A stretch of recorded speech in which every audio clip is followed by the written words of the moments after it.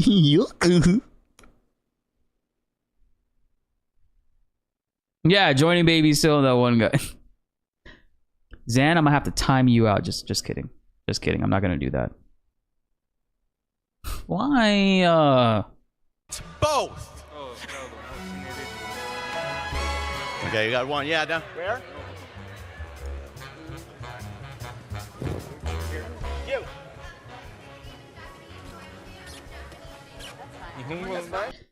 You got it in your first multi and ever anime freak? Be gone. I'm joking. I wouldn't do that to you. You better carry me tonight when we play. God damn it. Yeah, the QB theme is slapping pretty hard. I kind of like that. I want to know if I could use it on YouTube without getting copyrighted though.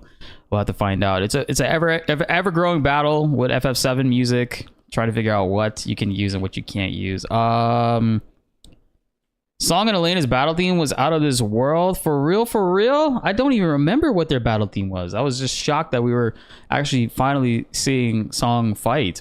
We'll play it after this. We got like 30 minutes left of this showcase. Actually 40 minutes left. But at this rate, with how much I keep pausing it, probably another hour. Got it in your first 5. All right, chat, you're all banned. All of you. Every single one of you guys are banned. At least if you go and tell me that, hit the like button on the stream, man. We got 120 people in here, but only 86 likes. What is that? What is that? Come on, man. You're 160 out of 300 on the freaking pity. Yo, bro, I had to drop some cash. I'm not gonna lie. Yeah. You got 77k crystals? Holy shit. I'll probably get to that point soon because I've been catching up on all the shit that I left off on, like the towers and the story stuff. Holy shit. I haven't even done majority of the story stuff, really. Like, they dropped a lot of chapters for Ff7 and even the final chapter for First Soldier. We didn't do the final chapter on stream, did we? No, I remember we reacted to it, but at that time I wasn't playing and I was in between like moving and stuff. It was pretty tough to really do that. Anime freak, I love you. You got 50k, bro. Right now is probably the best time to jump back in. Like, no cap. There's a lot of dope stuff going on in the game, and the thing that I love the most is like Cloud's AoE weapon. It's so good, man. I genuinely love it so much. I maxed it out fully. It's pretty solid. But also the ultimate weapons. So this way you have an attack in between your attack. So it's pretty cool. I like the systems and what they've introduced into the game, and essentially how they've been giving you a lot more items and stuff to like play the game. So I think that's really cool. The game's in a pretty solid spot right now. Scared you're gonna miss massive lore that was included in FS? Yeah. I mean, Angeal's coming soon. That's gonna be wild to see.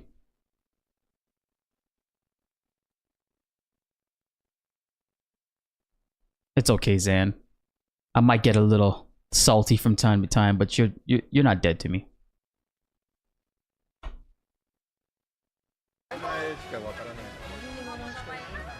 Mob, you haven't played since March 19th. Right now is a good time to jump back in. Yeah, fixed damage is awesome, man. Yeah, okay, Soldier's Honor and Together as one. Sephidos?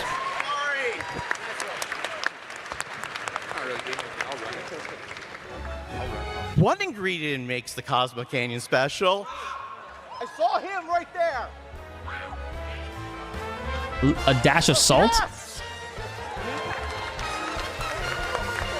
Oh, the salt from Cosmo Canyon.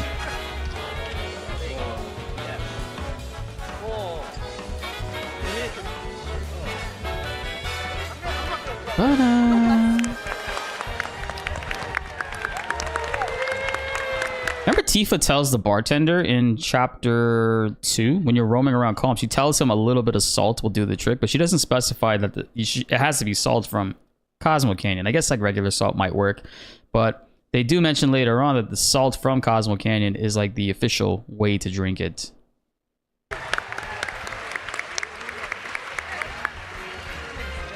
This one's kind of hard. How many stamp timelines are there in Final Fantasy VII Rebirth? We want the number and the identifying stamp for each. They said timelines. They said timelines. Was there any discourse about that? Anybody have any? It's not timelines.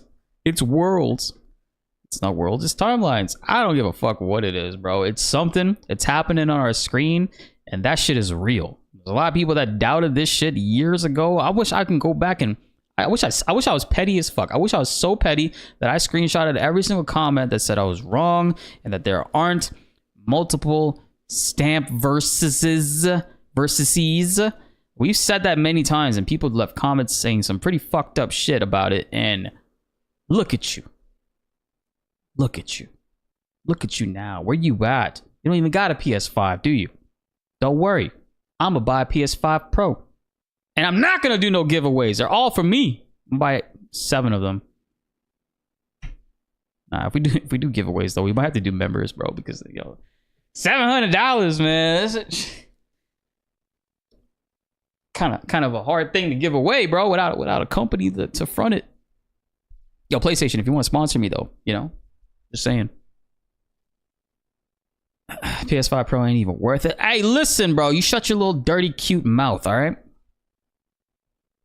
I told you. Blitz did that, so hopefully you wouldn't have to go through that. I got you. Oh, but to answer the question, though, so what we got? We got the Corgi stamp, the Pug stamp, the Beagle stamp, Terrier stamp, Shih Tzu stamp. Is there 5? 5 that they showed to us? And maybe a Pomeranian one? I'm gonna say 5 or 6. I think 5 or 6, chat. You have to get it all because you're getting this. All right.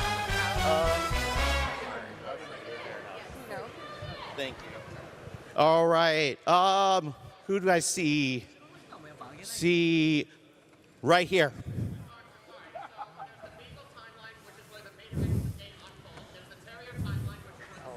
He knows.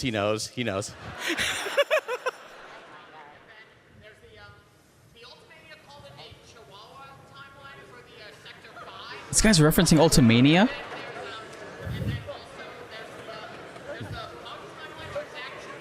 Holy fuck, this is what my comments sound like? I need judgment call from the development team. He said Chihuahua. Come on, give it to him. Oh, it does. 熱量を感じたのでもう彼に正解にあげたい。 It is? Yes. Would you give it thumbs up? Okay. Okay. Correct. Chihuahua timeline. So Beagle Terrier, Pug, Shiba, and Spitz. Is Spitz, I guess, what they're calling Chihuahua? I said Corgi. No, it was a Shiba. Shiba Inu. There you go. Oh, thank you, Ultimate Mage. I just saw your comment. Yeah, that was that was Queen's Blood's theme song playing the whole time. They just like finished it though. Oh, wow. That was better than I expected. You have proven yourselves well. Give yourselves a round of applause. Wait, I want to see what they won. Dang, we're not gonna see it. We're not there yet. We're just keep you out here. We now have your questions. So give us a moment. You can say yours. Okay. Okay. Oh, that's fine. Chat, how many of you guys in here had a PS4 Pro? How many of you guys in here have a PS4 Pro or like bought one like at launch?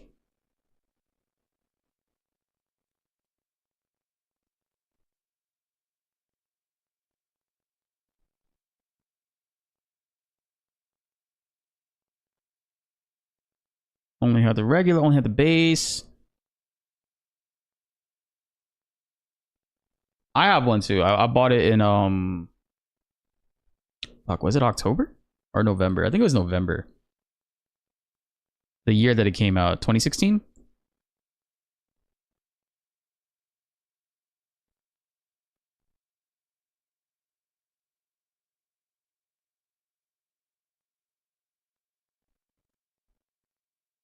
Well, my question, like, how many of you guys got it at launch? Because the price at launch was really good, but I saw a stat that said that PS4 Pros only accounted for 10% of the total of PlayStation 4 sales, which is kind of interesting. So it really shows that it's not something that Sony like cares if it like gets big numbers or not. But I do hope, and I could see them as time goes on, eventually bundling shit together and like dropping the price a little bit more. Like if they drop it to like, let's say 600 or maybe 550 and included the disc drive with it, I think that would be a easier way for more people to get it. But as of right now, it's sitting at like the premium way to like play games in consistent 4K and 60. Again, I'm gonna get comments where people are say, it's too much money and doesn't make sense to buy that for one game. Bro, do y'all think I only play one game? And is that what you guys do? Do you guys buy a PC just to play one game? Or you guys, like, literally, come on, man. There's so many games that we're gonna have to play. It's just, I like technology, bro. And like I said, I'm gonna do it so you don't gotta do it.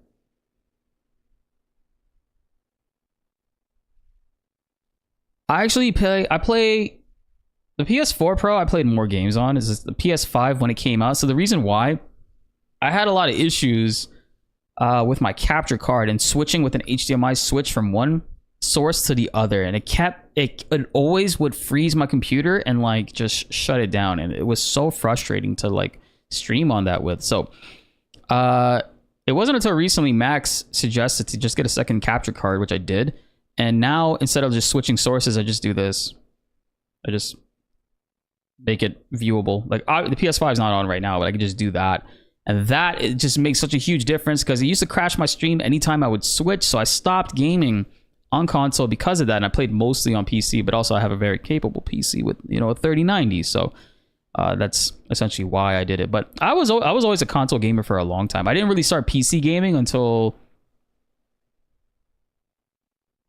2014. When did Final Fantasy 14 come out? The demo come out for PlayStation 4.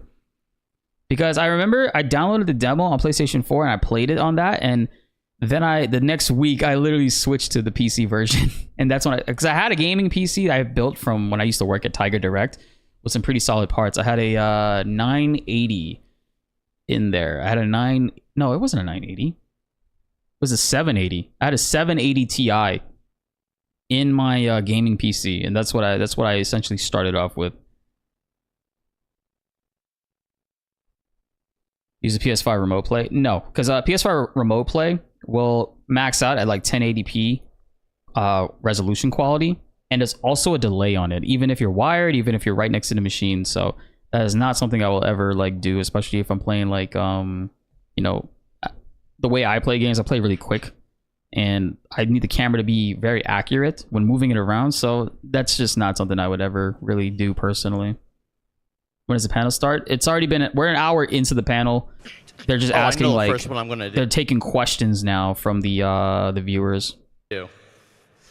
Hi, Susie. Yes? It's a request. Can you sing the song I'm So Bored? Of course. Of course. On stage? I think that's what they prefer. That many people? You gotta stand up and just swing your arms when you do it. I am so bored right out of my brain. If I don't die first, guess I forgot the lyrics. I'll go insane.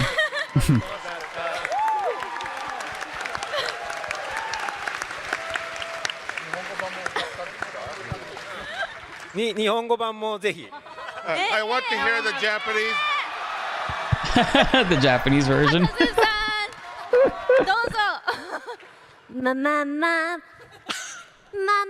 マテリアちゃん。Thank you. That's funny. That's funny. ありがとう。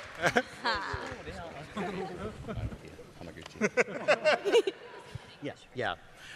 This question is for Hamaguchi-san. Yep. Can you make Queen's Blood game in real life?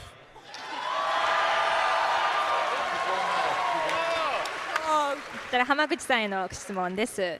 クイーンズブラッドのゲームを実際に作っていただけますでしょうか。リアルでね。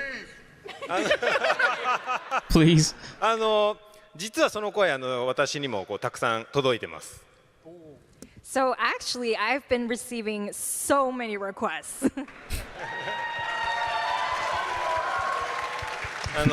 ただ今は次回作に向けてクイーンズブラッドを新しい形にできないかっていうのを試作しているので、まずはそっちを優先したいとは思っています。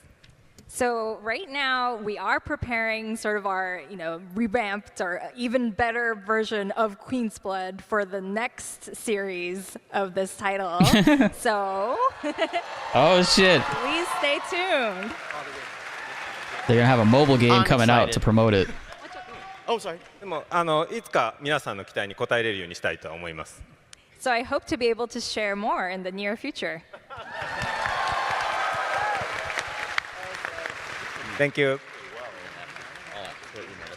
Kitase in the back, like dying inside, like leaks. How does Chadley feel about Cloud in a dress? とても素敵だと思いました。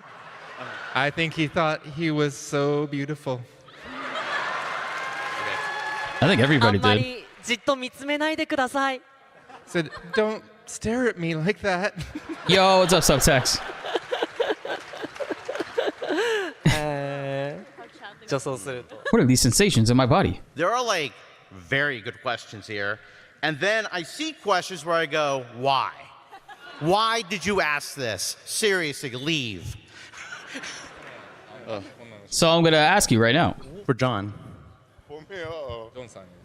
What was one of your favorite lines to record as Barrett? I like the 2000 delivery. 2000. You better be worth every penny, Merc. Oh shit, John's shoes are pretty fire.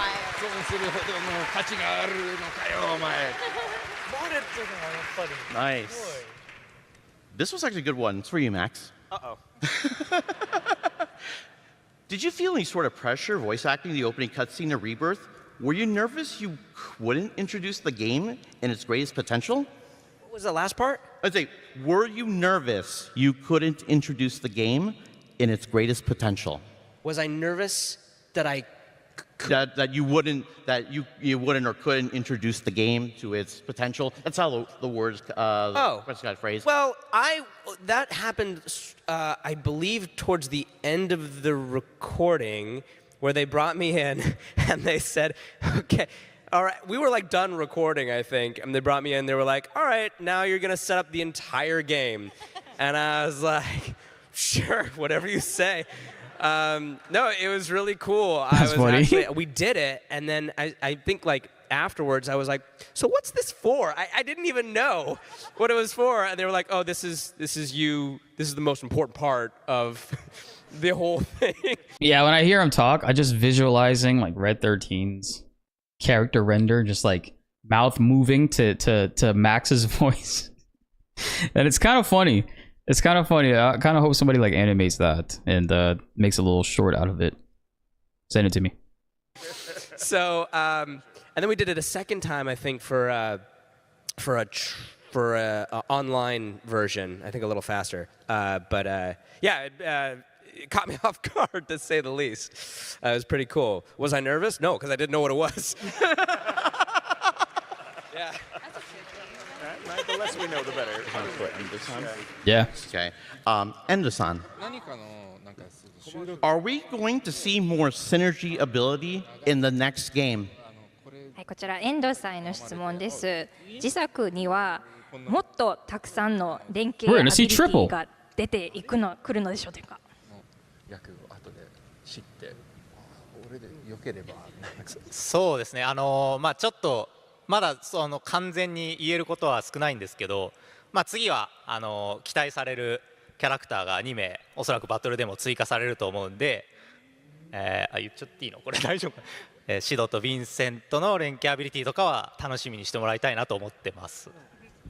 So about the synergy abilities for the next one, I still can't say much, but I know we are all excited for the 2 more characters that are joining our party. Yes, absolutely. So please stay tuned. ここだけの話にしてください。I know I'm excited for Vincent's particularly. Ooh. But don't tell anyone I said that. Oh. This one's going to be for Kitase-san, the music. This one's for Kitase-san. What is your favorite song from the Final Fantasy VII OST, original game, remake, or rebirth? こちら北瀬さんへの質問になります。一番お好きな曲、原作、リメイク、リバースでのどの曲でもいいんですけど、一番お好きな曲は何ですか？曲 BGM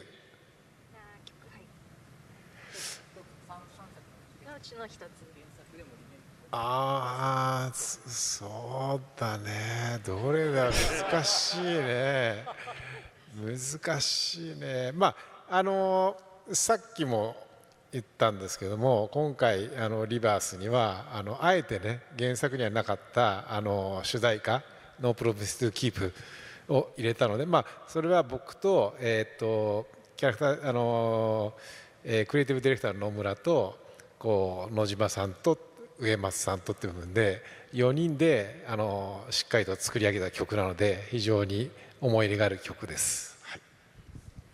He said, that's hard.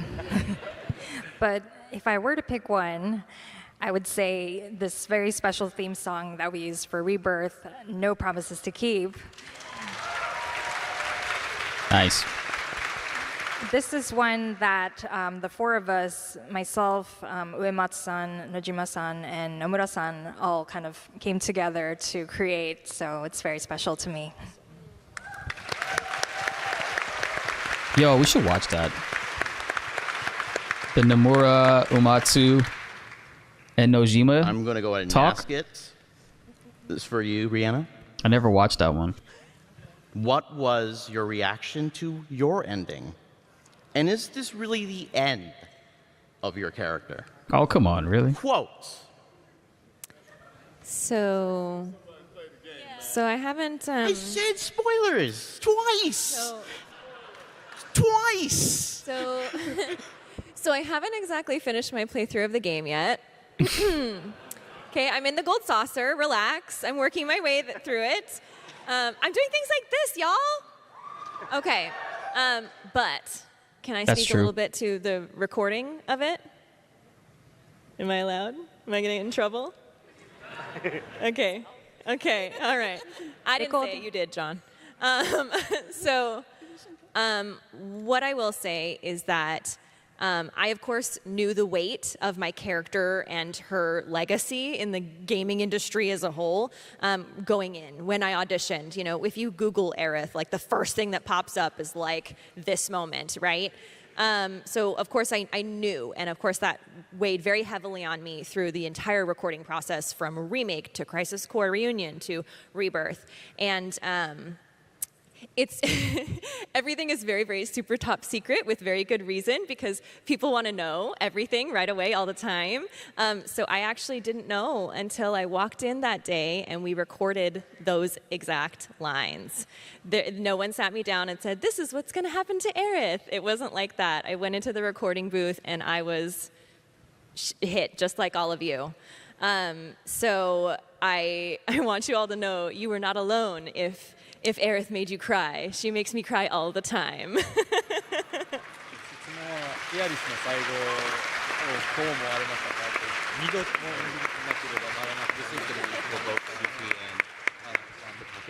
And as for part 3, I don't know. Okay, cool.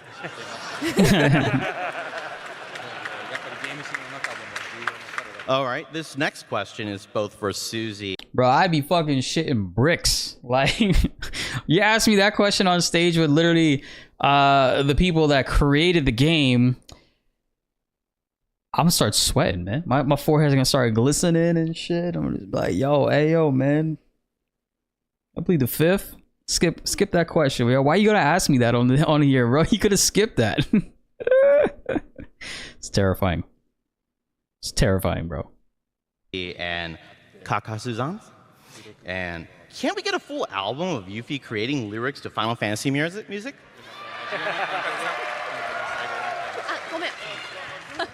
I think we have to talk to the lyricist. One more. Oh. I'm sorry? Oh, it's Watashi? Can we get a full album of Yuffie creating lyrics to Final Fantasy music? ユフィの声でサウンドトラックを出してくれませんかって。There it is. これは誰に頼めばいいんでしょうか。You'll have to ask other people than me. あら、いかがでしょうか。What do you say?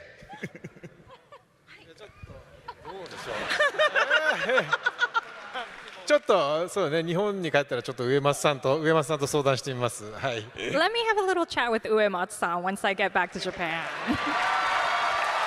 You just hear Yuffie going, do.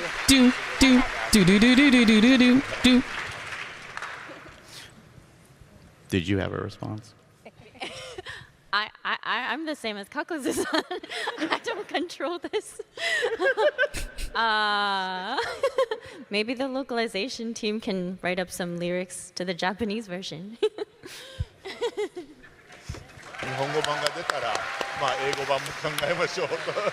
She handled that question better than Tom Holland I'm would. just gonna ask this because it's a funny question. I think I know the answer. J. Michael, do you like to fly? That was the question I got. Do I like to fly? Yes, that was the question I got. No. But I'm really good at it. Because if I'm sitting in exit row, I take the verbal yes very, very seriously. No, I hate to fly, but I've been on so many planes in my life, you'd think I'd get my head around it. Nope, still hate it. I'll be fine. We hit a bump, I'm like, oh God, we're all gonna die. I mean, it's fine. It's fine. So I have to dig really deep for Sid.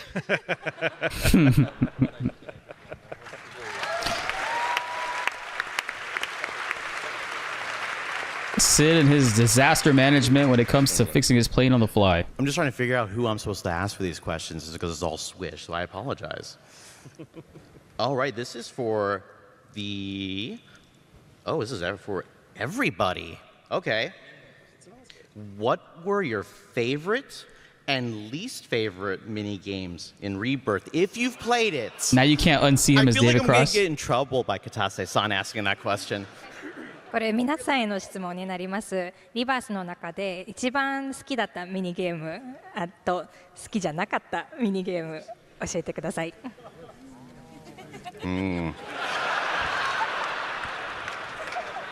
きなミニゲームと好きじゃなかったミニゲーム。俺から？ From me. 好きなミニゲームは、まあやっぱクイーンズブラッドが一番でしたね。A lot of Japanese My speakers. favorite is, of course, Queen's Blood. 好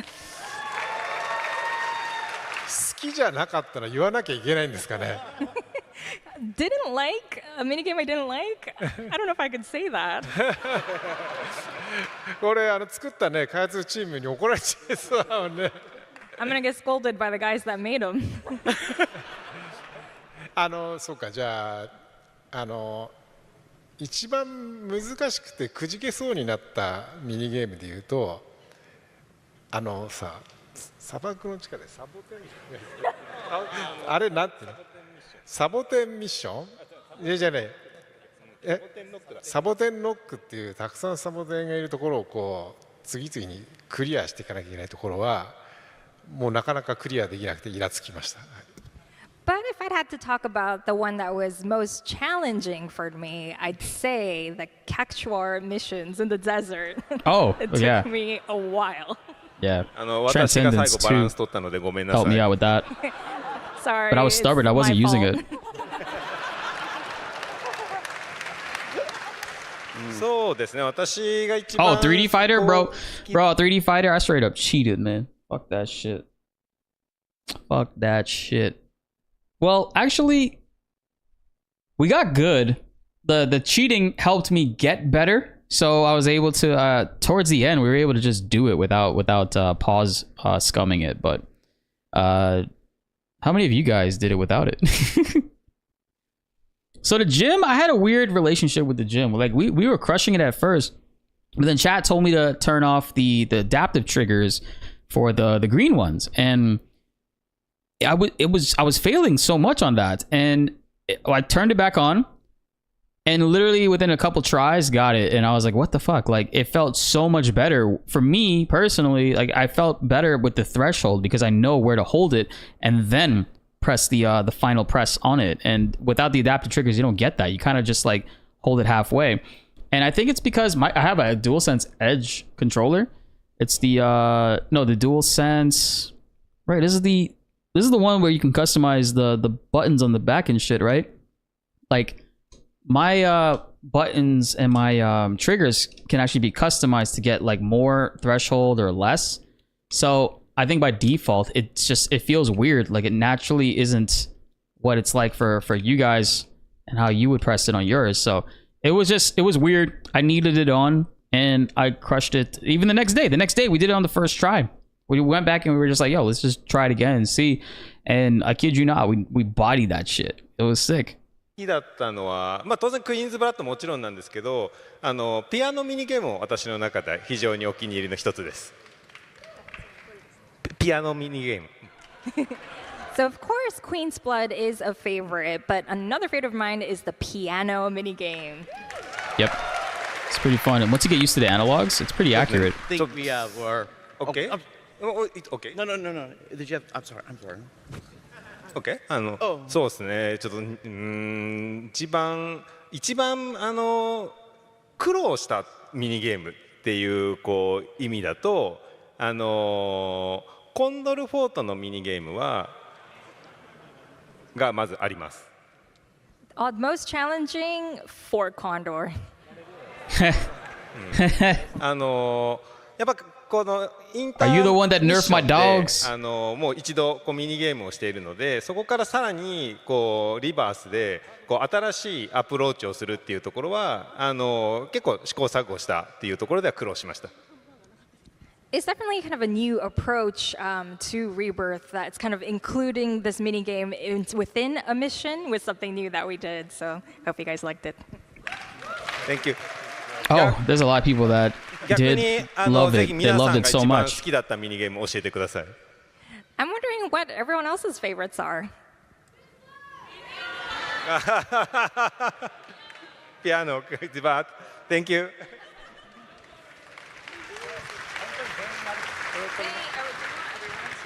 Yeah, please. I was gonna say. Sorry. No, go ahead. I was gonna say. I haven't gotten a chance to play too many of the mini games yet. We did play a little bit of the chocobo racing, and I took that way too seriously. But in Final Fantasy VIII, my favorite game was Triple Triad. And I think I played Triple Triad way more than I played the actual game itself. So I figure when I do play through Rebirth, I think Queen's Blood will be my favorite game. By far, yeah. Can't wait for him to go through it, bro. Hey, what's up, Obsidian? Right. Did anyone else want to come on it before I go with the last question? No. Yeah. Yeah, sure, please. Okay, so my most favorite minigame is also the same as my least favorite minigame, and it is the piano game. Exactly because it is exactly the right amount of challenging, that it's fun to play, but when you miss the very last note after a perfect run, yeah, that really happened. There's a clip of it somewhere. It is so frustrating, but then you have to play some more, and then you got to take a break, but then you got to come back to it, and you can't let it defeat you. Too much time. Too much time on the piano minigame. Best and worst game ever.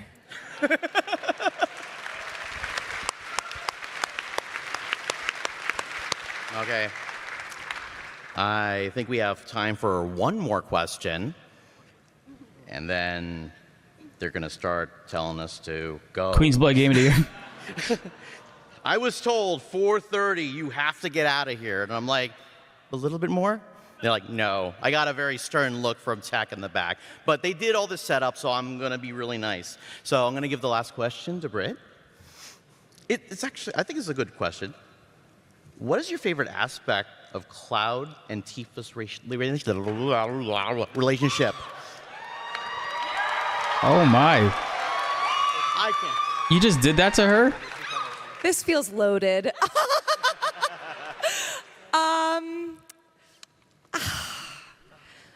I guess it's the history. I think in my own life, when I've had relationships with people that go back to when I was a child, and you've still stayed in contact with them, or they're so close in your, in your life, those are the most special relationships for me. So I think the Tifa and Cloud relationship is obviously complex and complicated and kind of dysfunctional in some ways, but I do love how much they care for each other. And I think underneath it all, that like rock solid love, friendship, history that you have with someone at such a young age that can last you through a lifetime is really so beautiful and rare. So I think, that's just really special, and I love that about them.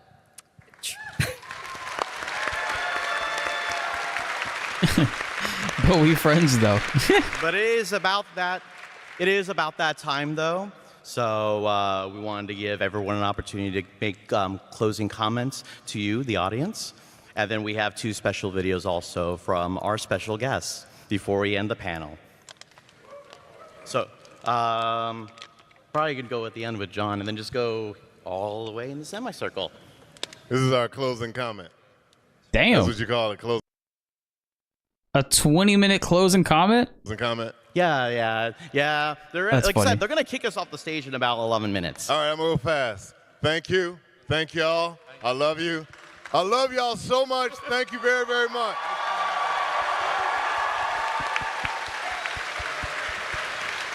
I know we were supposed to be done signing autographs today. I'm going to go back for an hour from 5 to whenever we close down. I think it's 6. I just want to make sure we get everybody we possibly can today and then tomorrow, too. Much love.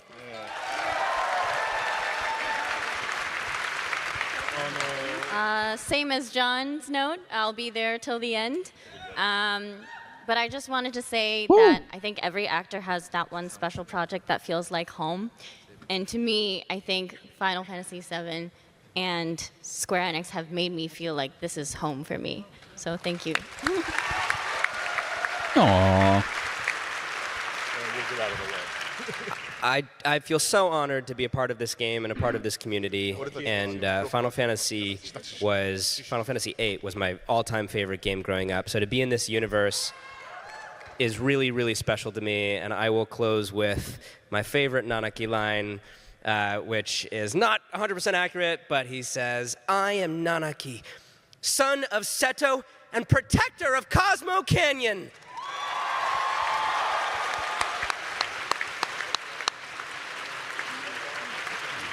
I don't know how I'm going to top that, so I'm just going to say thank you. It's so lovely to meet all of you. Thank you so much for all the effort that you put into the game. I'm honored to be a part of it, and thank all of you.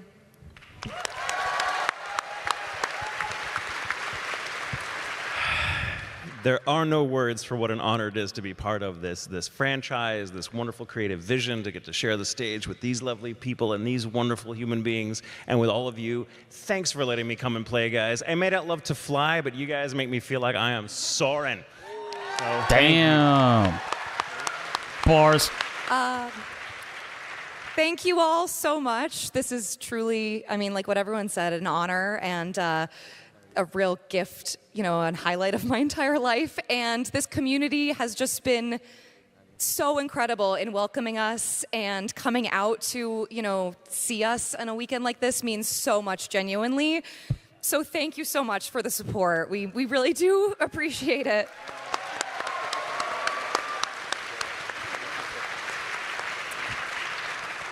I feel very, very much the same. It is the absolute highlight of my life to be a part of this project. And John, you started this, just so you know. Thank you all to all of you. Thank you for letting me be a part of this. Oh, damn. Thank you all so much to all of you. Fuck. Because we would not be here if it wasn't for you.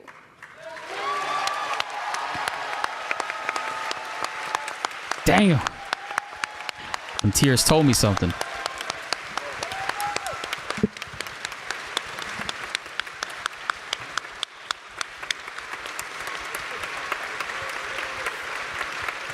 They're not gonna have closing comments from the Japanese cast? Oh, they are. Okay. Hi. Hi. Okay. Hi. オリジナルの FF7 にはいなかったチャドリーという男の子に出会えたことで、こうして今日ワシントンで皆さんとお会いできたんだなと思うと、なんかチャドリーが Her tears made me feel like she really doesn't know if she's going to be coming back or not. And obviously, to some extent, so yeah, she will. To be able to have played an But it's original like, character, damn, we're coming to the end? Be able to come to such a wonderful place and meet all of these people based on a character that didn't exist. I feel just as gifted as the day that I met Cloud to be able to meet you here. So thank you so much for coming.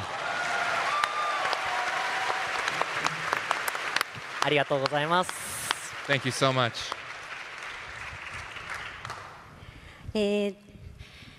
ユフィは私の声優人生の大半を共に過ごしています。So I've spent a majority of my career playing Yuffie. なので、一番最初にユフィに出会わせてくれた、その時のチャンスをくれた方にもとても感謝をしています。I can't be more grateful to the person who cast me for my first appearance as Yuffie. それから、こうやって皆様に愛される作品、長く愛される作品に育っていったことは本当に皆様の応援のおかげだと思っています。And being able to continue playing that role in such a beloved title by all of you has been a real honor. はい、そしてありがとうございます。アメリカでもとても素敵な声優さんたちがキャラクターを生き生きと私たちと一緒に育ててくれているので、日本の私たちも負けないようにこれからも、皆さん応援してください。よろしくお願いします。So, just as the American voice actors are making it popular to even more people, we're going to continue working it hard in Japan to even bring you more content. Thank you all. ありがとね。That was cute. ケット氏は人生の大半を占めておりまして。全然聞こえない。He goes, I've spent a majority of my life playing Ketsi. まあそれは嘘で。That's a total lie, of course. でもこれだけ、世界中の方から愛される作品に、参加させていただいているっていうのは本当に素晴らしいことだと思ってます。But being involved in a title that's so beloved all around the world is an amazing thing. もう皆さんあってのファイナルファンタジー7でございます。And of course, all of it is thanks to people like you out there. 今度僕がアメリカに来るときはぜひケットシーのコスプレをお願いします。And all I ask the next time I come to the United States, I want to see more Ketsy costumes out there. He will. レッドも、レッド13も。And of course, Red 13 too.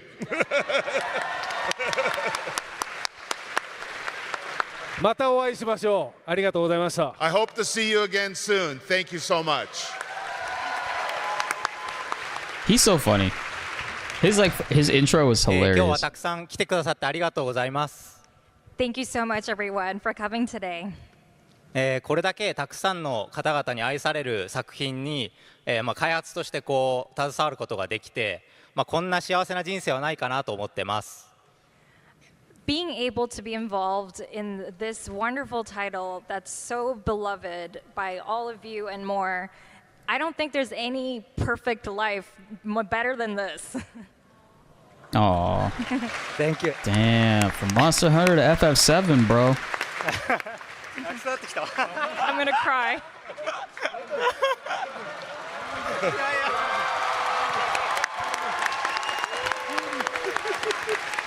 That is touching. いや、すいません、ちょっと感動しちゃって。I'm so moved. ちょっとクールダウン、クールダウン。さっき。これからもいろいろこうゲームを作っていくんで、引き続き支えてくださったら嬉しいです。We're gonna work our hardest at delivering the best next game for you all, so please hold on. Sick. Triple text, mid battle tags. I'm all for it. あと声優の方々こうキャラクターに命を吹き込むすごい仕事だと思ってるんで、ものすごく尊敬してます。And to all of the voice actors here with us on the stage and that helped make this game a reality, I know you've put all of your hearts and souls into it, and I'm so grateful. You can see it in his face. Yeah, I saw that tear. I saw that tear come through. すいません、普段こんなキャラクターじゃないんでびっくりしてます。They're so surprised that I'm crying. They've never seen me like this. いつもこんな感じです。Oh wait, no, he's always like this.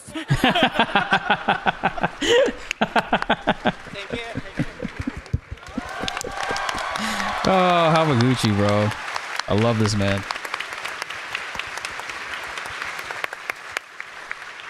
Okay. I love Otakon.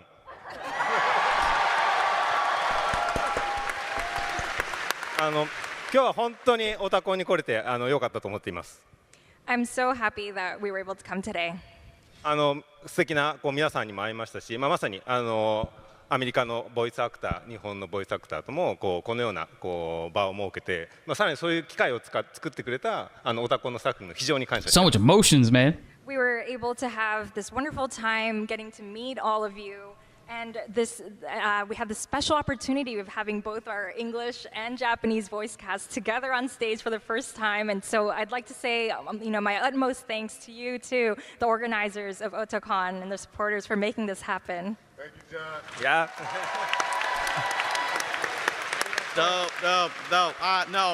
I'm not going to start too. Stop. No. Go ahead. Oh, okay. Please, Sorry. Please. 本当に皆さんからやっぱ作品に対してのパッション、気持ちをすごく伝わりました。And I really feel all of the passion that you have towards this game. やっぱ我々クリエイティブなものづくりしてる作品への原動力ってやっぱり皆さんからのそういう気持ちだったりするので、すごく次回作に対しての意欲が湧きました。And as game developers and creators, your passion and all of this support is what really fuels us and serves as inspiration. 本当にいつもクールな遠藤がこんな姿を見せるのは本当に皆さんの気持ちが伝わってきたということだと思います。I mean, look at Endo. Usually he's so cool and he's like bawling. This is all thanks to you guys.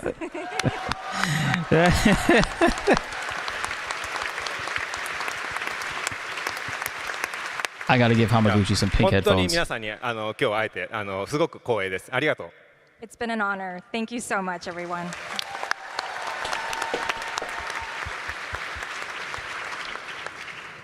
はい、そうですね、タコに来てくれたこのファンの皆さんものすごい熱い思いをね、こうやって受け取ることができて、非常に今日はね、パワーをもらいました。Just feeling this heartfelt passion from every one of you today is giving me so much strength. そしてね、このリメイクリバースとその2作品ね、非常にここにいらっしゃるねアクターの皆さんに非常に素晴らしいね作品をね一緒に作り上げてこれたってことをね改めて実感したので、改めてここでねお礼を申し上げたいと思います。ありがとうございます。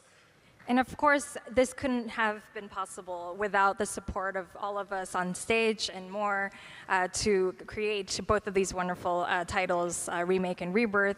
And we will be, needing your support as we venture on to our third title as well. So thank you so much. Damn, man. Third title, chat. Can't believe it. ファイナルファンタジー7リバースのね、皆さん You know, if it doesn't feel like that for me, because I missed out on the promo time for remake. Like, 2019 content, I wasn't doing that. I was making fighting game content. Of course, we have received a ton of positive feedback on the gameplay for the Final Fantasy Rebirth. And at the same time, I know we have a lot of feedback from people being like, what was that last scene all about? まあでもあと数年はそのモヤモヤで我慢していてください。But I hope that you can stay in that realm of maybe a bit of confusion a little bit longer. まあただしね、皆さんパワーをもらって必ずや非常に感動できる完結編をその3作目完結編を我々制作したいと思いますので、ぜひ期待して待っててください。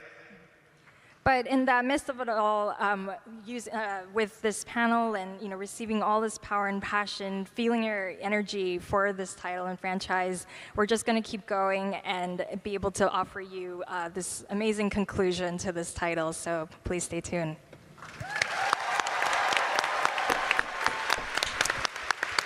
Oh my god, man. So many decisions, chat. When part 3 comes out, do I play it early without you guys, or do we do that live, man? Oh my, it's finale, bro. I don't know what to do. I'm so torn. I know it's quite a ways from now, but jeez. Do you have a podcast with Schrodinger's baby Seal? We have a lot of podcasts with him and Sleep Easy and a bunch of other guests as well. You can check his channel. I might have some VODs up as well from mine, but post Rebirth, the only podcast we did was the big one with Max and NSP and Sleep Easy and Baby Seal. So that's currently the only one, but we will do some other ones. And I have something that I'm doing soon with Professor Noctis. That's coming up very, very soon. I'm excited for that. So yeah, guys, looking forward to that. But yeah, we have podcasts and stuff. We only did one post Rebirth, but we'll make a return. Maybe we'll do what Max himself said. We can reconvene. Knights of the Round style, baby. Table.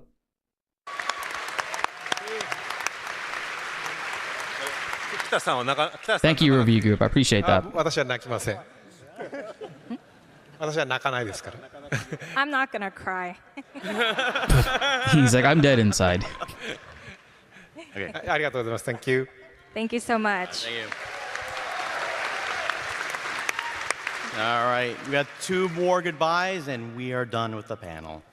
Final note, I just wanted to say thank you so much to the entire crew at Square Enix, America and Japan, for entrusting all of us, but entrusting me with this character, this beloved character by the community and myself. Hey, what's up, Joan? A big shout out to this incredible voice cast. On top of the fact that they're all so good at what they do and bring these characters to life in such an incredible way. Getting to know them, getting to meet them, getting to hang with them and spend time. They're the sweetest, most genuine cast, and I am floored and honored that I get to consider myself among them. And a big final thank you to the community. You've all been incredible. I've been with you, I've been part of you for my entire adult life, in all honesty.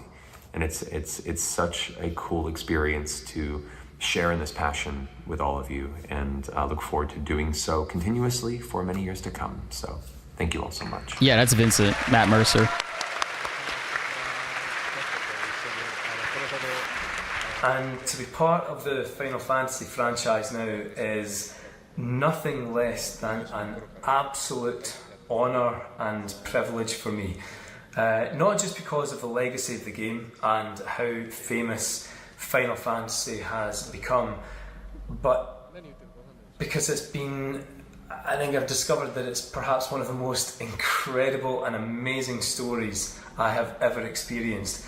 And every person involved in the creative process, every member of the team is an absolute artist in their own right, and I feel so lucky to be working alongside people of such an incredibly high caliber, and to make something that is so universally loved and just so amazing. Oh, Tyler's not here for this Obsidian. He didn't do a video either. And then that also extends to the fandom and the family of Final Fantasy, which is a family like no other.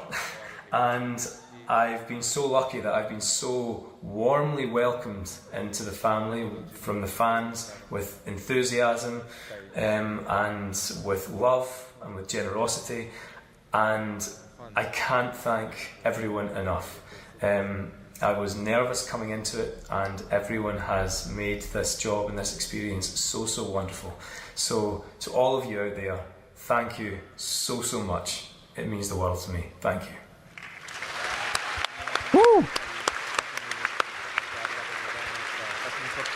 And that's it. Thank you, everyone. Thank you to all the guests. Thank you to all the North American voice actors. Thank you to all the Japanese voice actors. Thank you to the development team for coming out. And thank you most of all. Thank you, Otacon, for having us. Look at these beautiful people. All of them. Love them. Oh, don't play that song. That's so sad.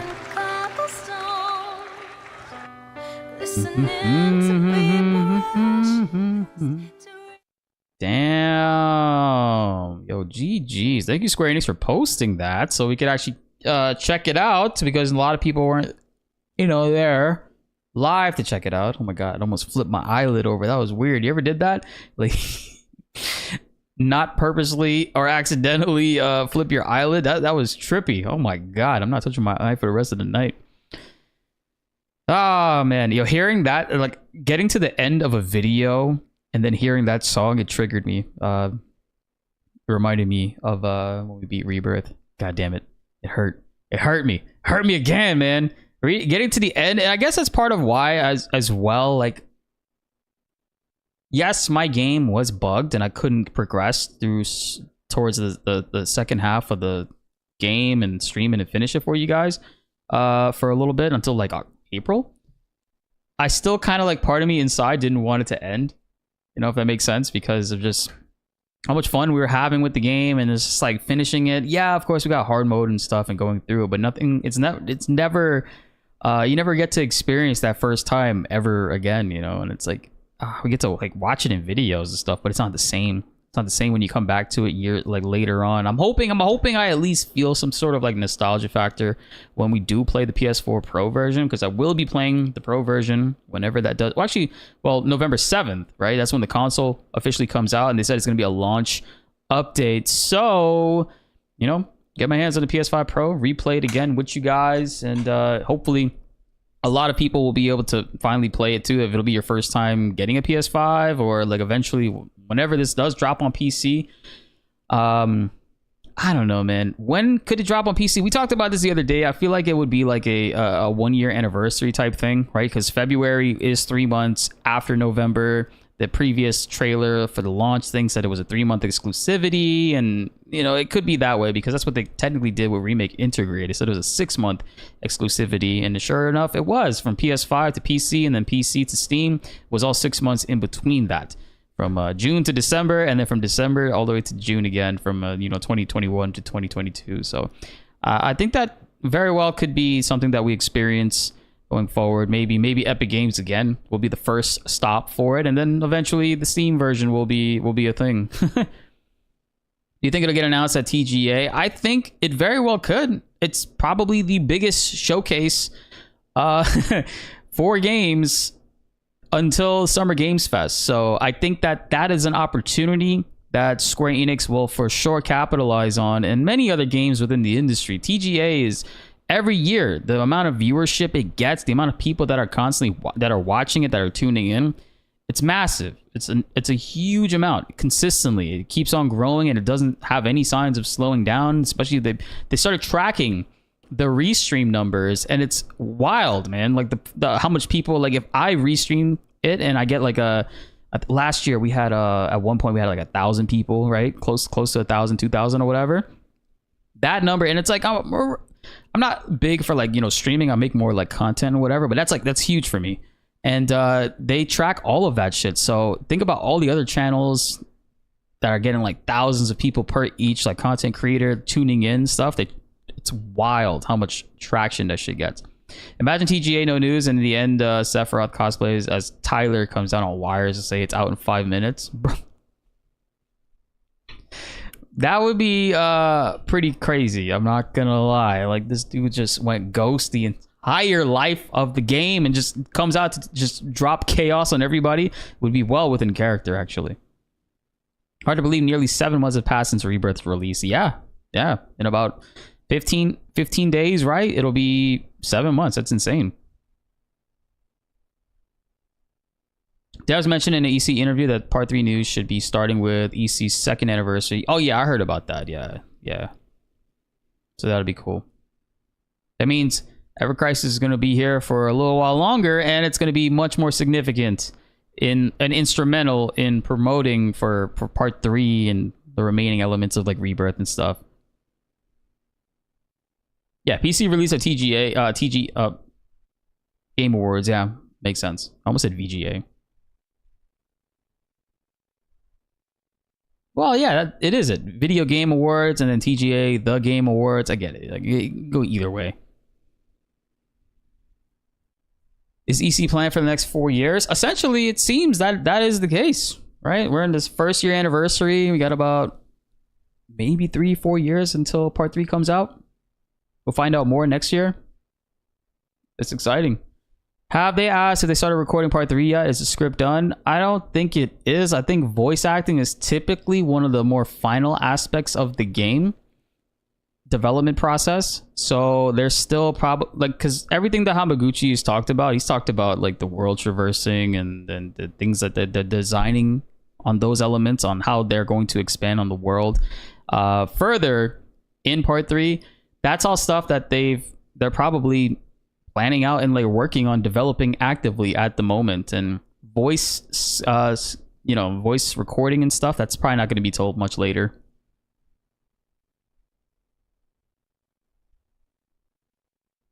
Yeah, main scenario is done, so the main story script is completed, I'm sure. Yeah, I mean, who knows what their process is, but I don't think the voices have been recorded as of yet. Like, writing it down is one thing, but recording it is a different thing.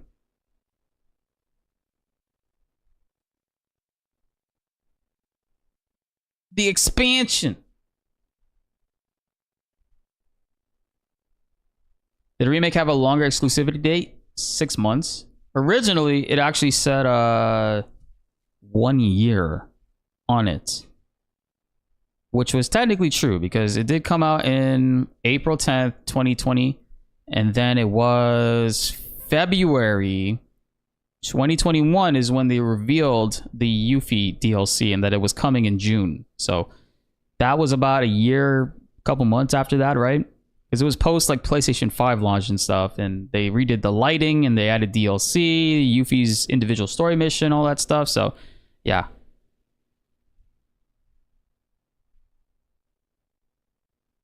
Yeah, we're gonna be playing some EC just now.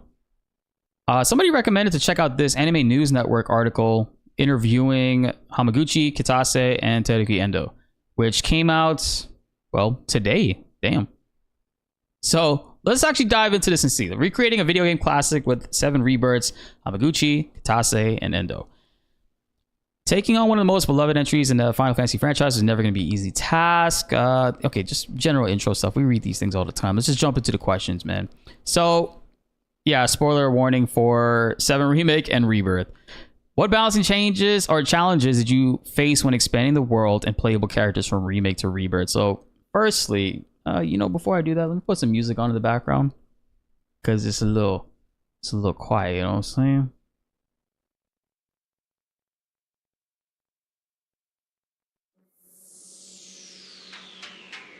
We'll rock with some Ff7.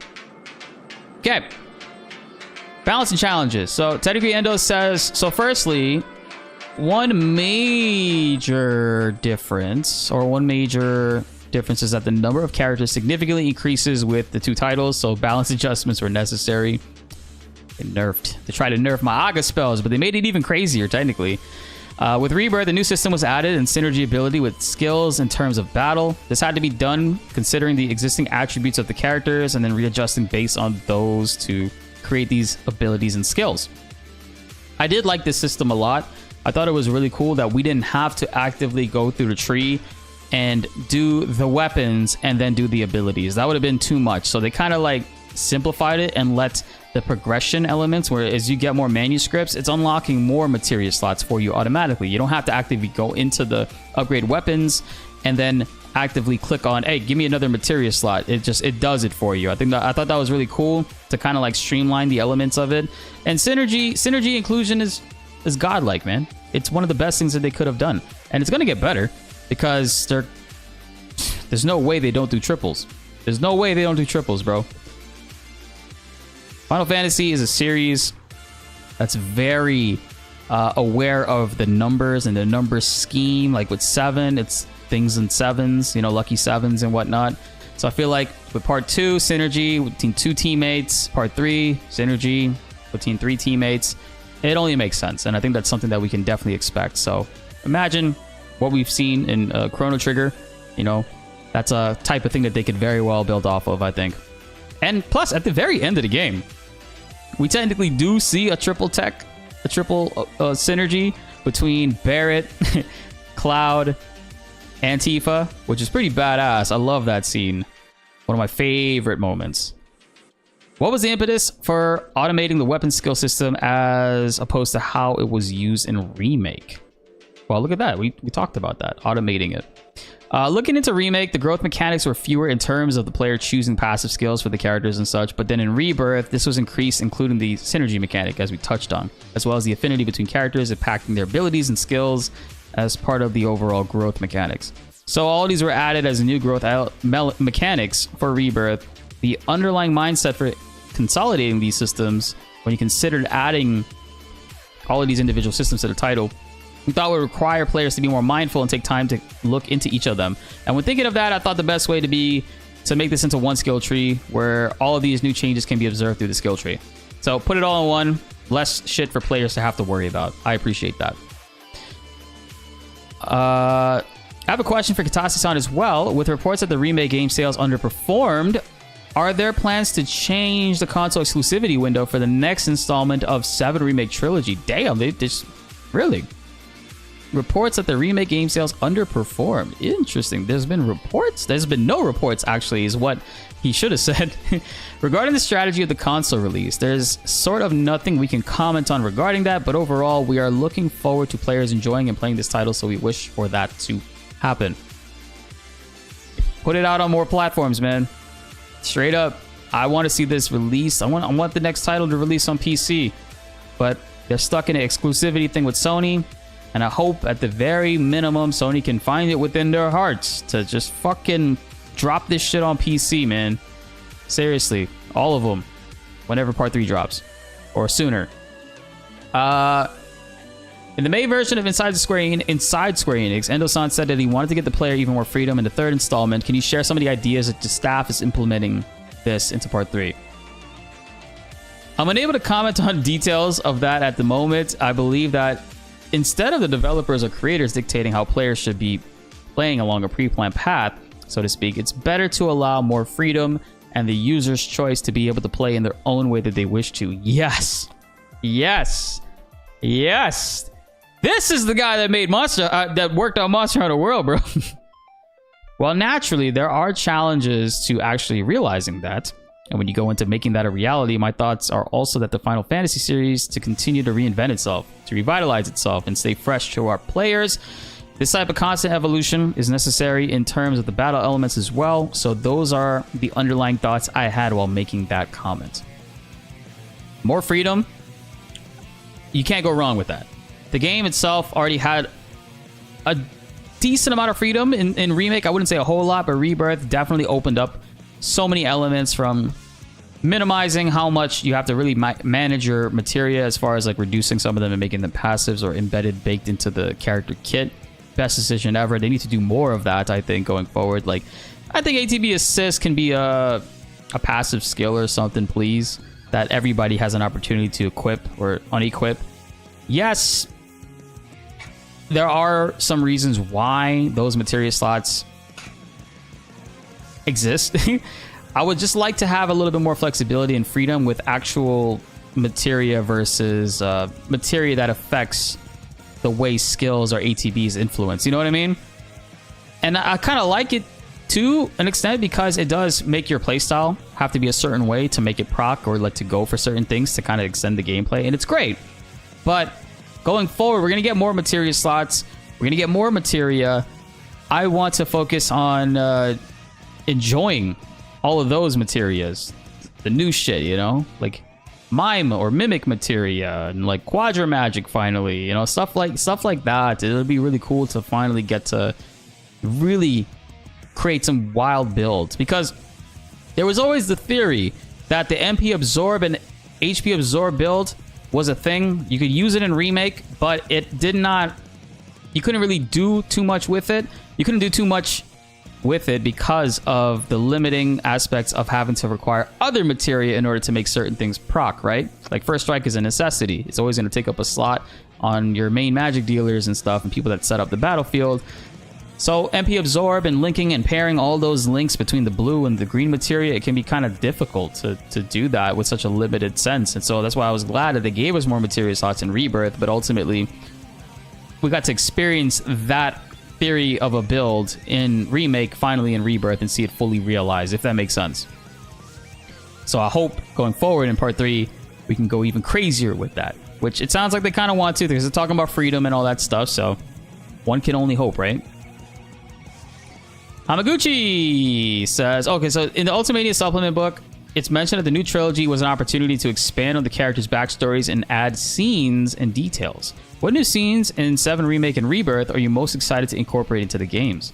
Hamaguchi says, in terms of something that was sort of new in Rebirth compared to the original that was not in the original, we have the Gold Saucer date that everyone's familiar with, and this time we increased the variety of dates you can go on in terms of who you can go on a date with, which I like. I like that. I think that was a really good idea, especially the neutral one, where you go on a date with Kate Sith, Vincent, and Sid, and it's just like hanging out with your friends when you're all 40 years old and it's late as hell and people are struggling to stay awake. It's too funny. I believe we were able to answer the players' wants in terms of increasing that variety in the special event. The characters in 7 are so beloved by its fans, and so in that way, increasing the number of characters that you can go on a date with, as well as the actual contents of the date, was something that I think was very positively received. Even in the Otakon paddle, when we engaged with the community, wow, we just watched that. The Kate Sith date was brought up, and that's newly added, of course, during Rebirth, and there were a lot of fans that were very happy and excited about it. Did they bring up the Kate Sith date? I didn't recall them doing that. I mean, there was so much that they were going through and that I probably missed it. I'm sorry if I did. So, Terugi Endo, my favorite scene in Rebirth is the one with Dyne and Barrett. The moment also exists in the original, but in Rebirth, it's portrayed in so much more detail to a point where we really see the characters' facial expressions. It's very dramatic, heartfelt moment. It really gives me a new perspective on everything that happens in the scene. Even though I've done playtests, like the run-throughs of the game, so many times, this is the one scene that I never skip. It's special to me. I did feel like it was obviously... John Eric Bentley did a fucking phenomenal job in that scene, and you really feel the emotions and the impacts of it, right? But after letting it sit with me for a little bit, the scene, the acting within it is done phenomenally well. The direction of the scene, though, I feel like certain things in the OG were done a little bit better after getting more perspective and seeing other people's takes on it and going, yeah, okay, that makes a lot more sense. That's actually way more deeper. Like Turquoise Hammer, he does a lot of the translations on Shinra Art Department and in general, like Ultimania stuff, and he's pretty well within the FF7 sphere. He brought up a point of the dying scene in the OG and how and it's such a subtle thing. If you go back and you look at where Dine is like hanging out and the party walks up to him, and Barrett walks up to him, there's 2 graves there. One for Eleanor and another one for Marlene, which is wild. I don't know why when I played that game, I didn't realize that little mound and the little headstone, that's actually a grave for Marlene that Dine made, because he does say in that moment that Marlene's dead, and then Barrett tries to reason with him and tell him, no, Marlene's alive, you have to come back with me and see her. And then Dine goes through this whole turmoil and commits suicide, and it's kind of at peace with himself, right? Whereas in Rebirth, it's like Shinra. Shinra does it. Shinra takes away again and does what they do, and it kind of doesn't feel as dark, and it's kind of in the OG game, it was whoa, that was intense. And obviously for probably ratings and reasons between that, they probably changed a few things and made some creative liberty changes with that. But I think the OG definitely hits you when you realize the scope of the scene and what's happening within it and how it all unfolds. Yeah. In the original, he also says he would kill her so that she could be with her mother. It's wild. Yeah. That's crazy.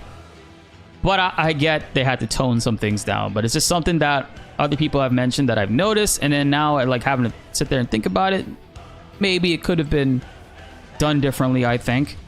But overall, it's still a great scene. It's still very emotional. It still hits you. There's nothing wrong with that. I think the acting was phenomenal in it. But it's just there's certain elements with the direction of the scene,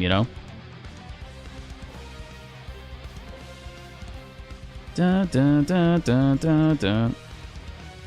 Cutscene director Hidekazu Miyake mentioned that Cloud's big dance number in Remake was the most ambitious and challenging. Was Aerith's performance of No Promises to Keep similarly difficult to realize? Is there another cinematic sequence in Rebirth that takes the crown for the greatest challenge? So actually, Hamaguchi says, the most difficult scene in Rebirth, I believe, was Rufus's inauguration parade. Oh shit, yeah, there's so many different moving pieces to that, literally. I'll go into why. First, we had to look for a person that understands parade formations. Someone with experience. That was very hard to find. Then we had to find actors who could perform these sequences. So with both of these requirements, we had to look and have all of them before we started the motion capture. It took a while to find these moving pieces. An interesting story I'd like to share is in that scene, all the soldiers, including Cloud, have guns in their hands when they're doing the parade. To mimic this, we created real gun models for all the actors to hold while doing the sequence. But then what happened is the gun models were made so heavy and it was impossible to move.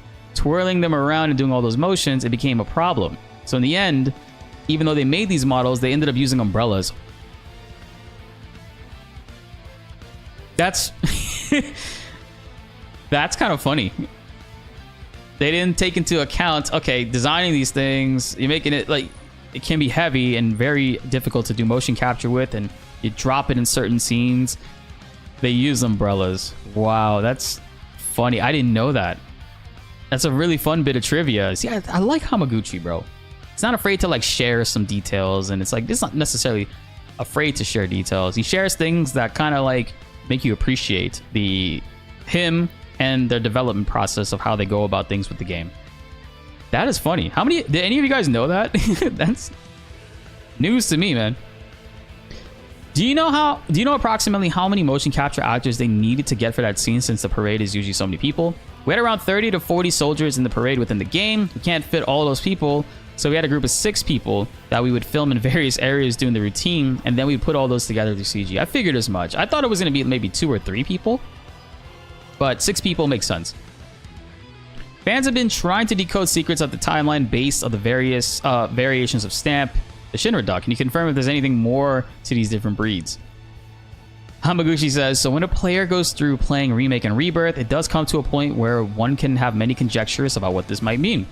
The reason we included the different stamps was to signal the different layers and different timelines within this world. So that acts as a mark for the player to see and say, okay, what is that?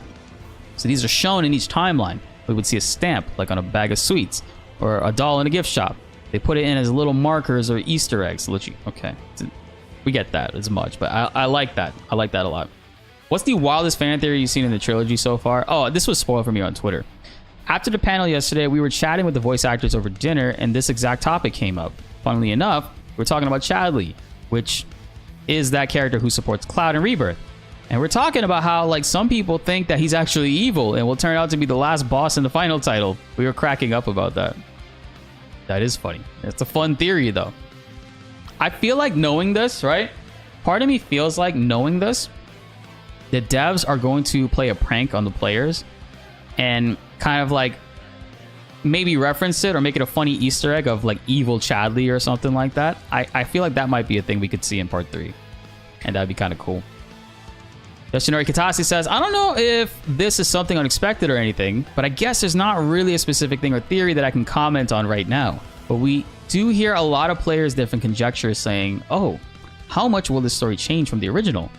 And I do want to comment that I don't think that's how it will be. Oh, Kitase.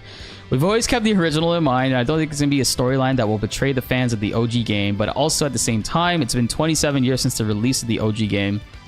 These are the things that we feel that we can only do now in the remake project that can bring new happiness, a new sort of feeling of satisfaction to the players playing this game now, 27 years later. What will this entail exactly is something that we hope players will experience soon. Oh, Kitase. Why do they always ask him this stuff? Well, actually, they asked everybody, I guess. Well, Kitase kind of just brought that up himself because there was a theory question, and he's like, there's no theory I can actually comment on right now, but I do hear about a lot of things of what players are saying about how this will change from the original. He always takes the extra liberty to talk about that. Don't you agree, Subtext? I would love a joke about how Chadley's missions are evil for being so hard. He's like, what? Are you not satisfied? Kitase-san, are there any plans to produce a physical version of Queen's Blood? We've been asked this a lot, and it's in high demand. Actually, when we have new hires coming to Square Enix and people get people excited. Yo, John O'Dorian, thank you so much for the raid. Appreciate that for bringing despair to the stream. How you all doing? Thank you, John. I appreciate that. Yo, what's up, Pixie Dust? So when new hires come to Square Enix to get people excited, they created their own DIY real physical version of Queen's Blood. I saw this before. There's only one in the world. Unfortunately, we cannot share this information of a physical version of the game yet. But this in-studio version does exist, and it's not just cards, but they made like a stage and shared a picture of this backdrop. So they made using the 3D modeling. I don't know why. Every time I see the Queen's Blood, like castle and stuff in the background, and even right here, it always makes me think of the play in Alexandria in FF9 and how it looks with the ship attached to it. Which mini games were the most challenging to implement and were the favorite games among the staff? Will there be new mini games to look forward to in the next installment? Yo, Jono, thanks so much for the tier 1, dude. I appreciate that. You absolute legend. Thank you for the 6 months. Hamaguchi says, as to which one was the most challenging to make, I would say Queen's Blood. Within the various mini games included in Rebirth, there are some where a player might do once or a few times, but then there are ones like Queen's Blood where they could play over and over and over again. So seeing that Queen's Blood was this type of minigame, I knew that we had to put time and effort into creating something that would be satisfying to play in that way. While it was challenging to work on this, I think hearing very positive feedback from the players, as you said, it was us succeeding in making this. And for ones that were the staff's favorites, besides Queen's Blood, I think Chocobo Racing was one. Yeah, Chocobo Racing feels way too good. It feels... You took all the best feelings that you would get and execute within Mario Kart, and it's done really well. I think the control scheme is good. I like accelerating with the X button and then using R2 to drift and stuff. I think that feels really, really good for that type of style, and it plays great. I do wish the AI was a little bit more tougher. Some of even the later game AIs, even though they might be crazy, in the first like 2 laps. The 3rd lap, I feel like they always take a break. I think Chocobo Racing was a big favorite. You don't need any prior understanding of rules. You can just jump into it. It's very tactile, and a lot of the devs are enjoying it. In terms of Rebirth, we aim to provide a minigame experience where this would be varieties of it, where players can find their own favorite. I think we succeeded in doing that for Rebirth, but we don't look to do exactly the same thing going forward. In the next title, we want to continue offering this very fresh experience. So, as opposed to just increasing the number of minigames available, our focus is to provide minigames like Queen's Blood or Chocobo Racing, where a player will want to come back and play over and over again throughout the course of the game, and probably sprinkle a couple here and there, but it won't be such a big focus in the next title. So there are a lot of people that didn't like the minigames. You got your wish. There's a lot of people that didn't like any of the minigames, which is shocking to me. Some people felt like they were forced to participate in a lot of them, man. And it's like, you know, I enjoy them. I had a lot of fun with them. The only one I didn't really like was Gears and Gambits. I feel like when I finally got the game and understood it, took about like 3 matches to really understand it. I just was like, okay, I get it. I see why it is the way that it is, but I don't want to play it anymore. And it was just one of those things that, yeah, I wanted to move on from. Did anybody else feel that way?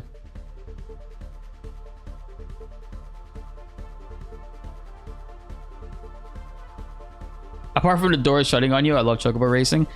I saw Legions got cucked really hard once by the doors. I tuned into his stream, and it was like right as soon as I booted it up, he got hit by the door, and it messed him up so bad. 3D modeling or 3D printer? I heard in a previous post they talked about this. It was 3D printed. Oh yeah, the Kate Sith throwing boxes. That was nah. That ain't it. That one's probably the worst. I think universally hated. I don't think there's a single person that likes that minigame. And it's frustrating because it makes you feel like, oh my god, I gotta go back and do that because there's some items and there's some stuff there that I could miss because I can't come back here. Which boss battle mechanic was the most satisfying to pull off and which was the most challenging? Endo says, I love all the bosses, so it's hard to choose, but if I were to pick one, it'd be the Galleon Beast. That one was a surprise. I didn't think we were gonna fight Vincent. With Vincent, I think this was very unique in that it was a boss battle that required players to almost switch or flow between action-based and then strategy-based battle. You go into these with these approaches and have to maneuver between them. I think this is satisfying. We were successful in implementing this type of battle. It kind of messed up my perception though, because going forward, will Vincent be that big in Galleon Beast and his other like limit breaks? Will we be able to control them? Is it just going to be a cutscene? I have so many questions. How are they going to do Vincent's limit breaks? The Zolan battle took more time to work on because this is a boss also present in the original. It's in the minds of players and has quite of a presence. But it also comes up in the very early stages of the game for Rebirth, so I was conscious in striking this balance between it not being so hard that the player finds it extremely challenging to defeat this boss, but at the same time making it hard enough so that it's impactful and puts up a fight. I kind of wish there was more elements of it pertaining towards the OG where like you can kind of run away from it and come back to it or escape it, you know? Or bypass it. But obviously they don't want to put so much time and effort into something, so much money into something that people could just miss or skip, which is why characters aren't missable anymore. So I think, I don't know, I'm so disappointed that we couldn't get beta as a fucking enemy skill. Anybody else? That's my favorite thing in FF7 to do, is get beta, right? You got to get the elemental materia, you got to have sadness, you got to put your character in the fucking back row, and get that enemy skill, man. It is what it is. I was still in denial. I was like, no, there's no way we're gonna be able to get it. No, enemy skills are done through the fucking VR thing. That was disappointing. I think that enemy skills should be done like how it is in Remake. You gotta get hit. You get hit by it, you learn it. I think that is something that they should not mess with and should be something that isn't tied to the VR training. Honestly, I liked it more how it was done in Remake. In the OG game, if you got hit by it once, you unlocked it immediately. In Remake, it was sometimes you got to get hit by it twice or 3 times max. I don't think it's more than 4. So maybe they were like, "Oh, we don't want to make people do that. Self-destruct is a bitch sometimes." But like, hey, man, yeah, like use manipulation, use the enemy to hit you with the enemy skill.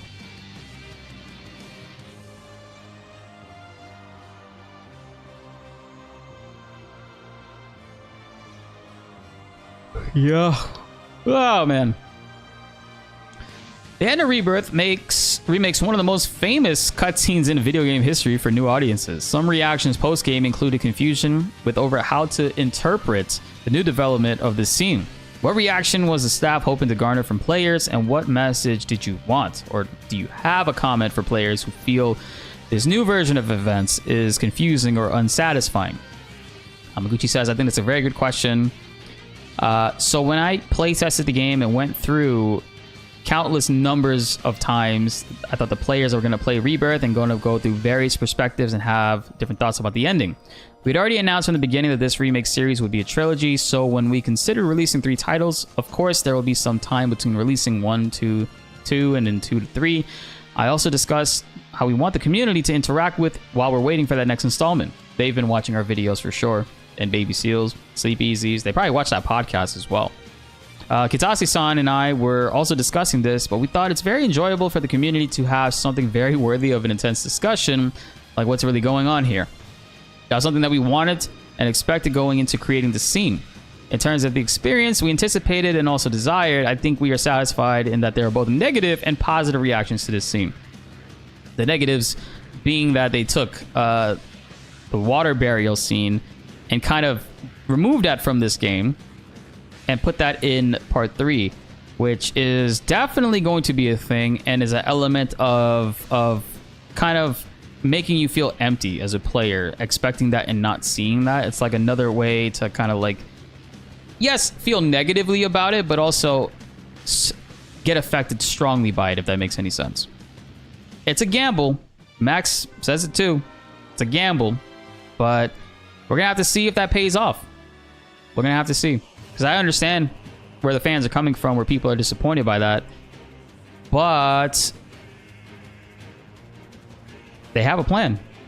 And I hope they execute it. I hope they don't like look at our theory videos and things that we say and change things depending on like fan feedback. I know they've alluded to doing that with certain things, but I hope that they just go with their gut. Go with what they set out to do and do that damn thing. Kitase says, also to add to this and offer an alternate perspective when discussing the scenario with Nomura and Nojima, we're also talking about how in the original it's showing Cloud's perspective, this feeling of immense loss, losing someone that you love and having this hole in your heart. When considering how to depict this in remake series, we also thought about not only expressing this loss of someone who means so much to you, but also the sense of a person experiencing loss and being unable to force yourself to forget this person and almost like an inability to accept it. Struggling with the possibility of losing someone. So that was something that we wanted to show in Rebirth. More so the aspect of how it affects Cloud in the negative sense that he's unable to come to grips with it and he's actually going insane, but doesn't realize it. But everybody else does, and even Tifa is like alarmed by it. Regarding the original, its first disc ends with that huge loss, and I recall some people not even wanting to continue playing and changing over to disc 2 because they didn't want to play anymore because of that. It's a huge feeling of loss and despair, but I do think there's a synchronization of feelings between the players and Cloud, struggling with how do I deal with this feeling? The feeling of loss of how a person struggled to take on what was happening. We imagine the players of Rebirth would also have that synchronous feeling.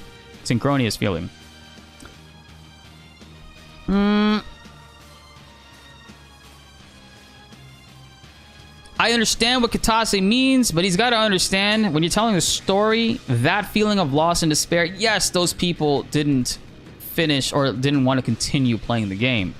Yes, because it impacted them, and the story actually gave them a very emotional response. Shout out to Chadley. I think that that's great storytelling, right?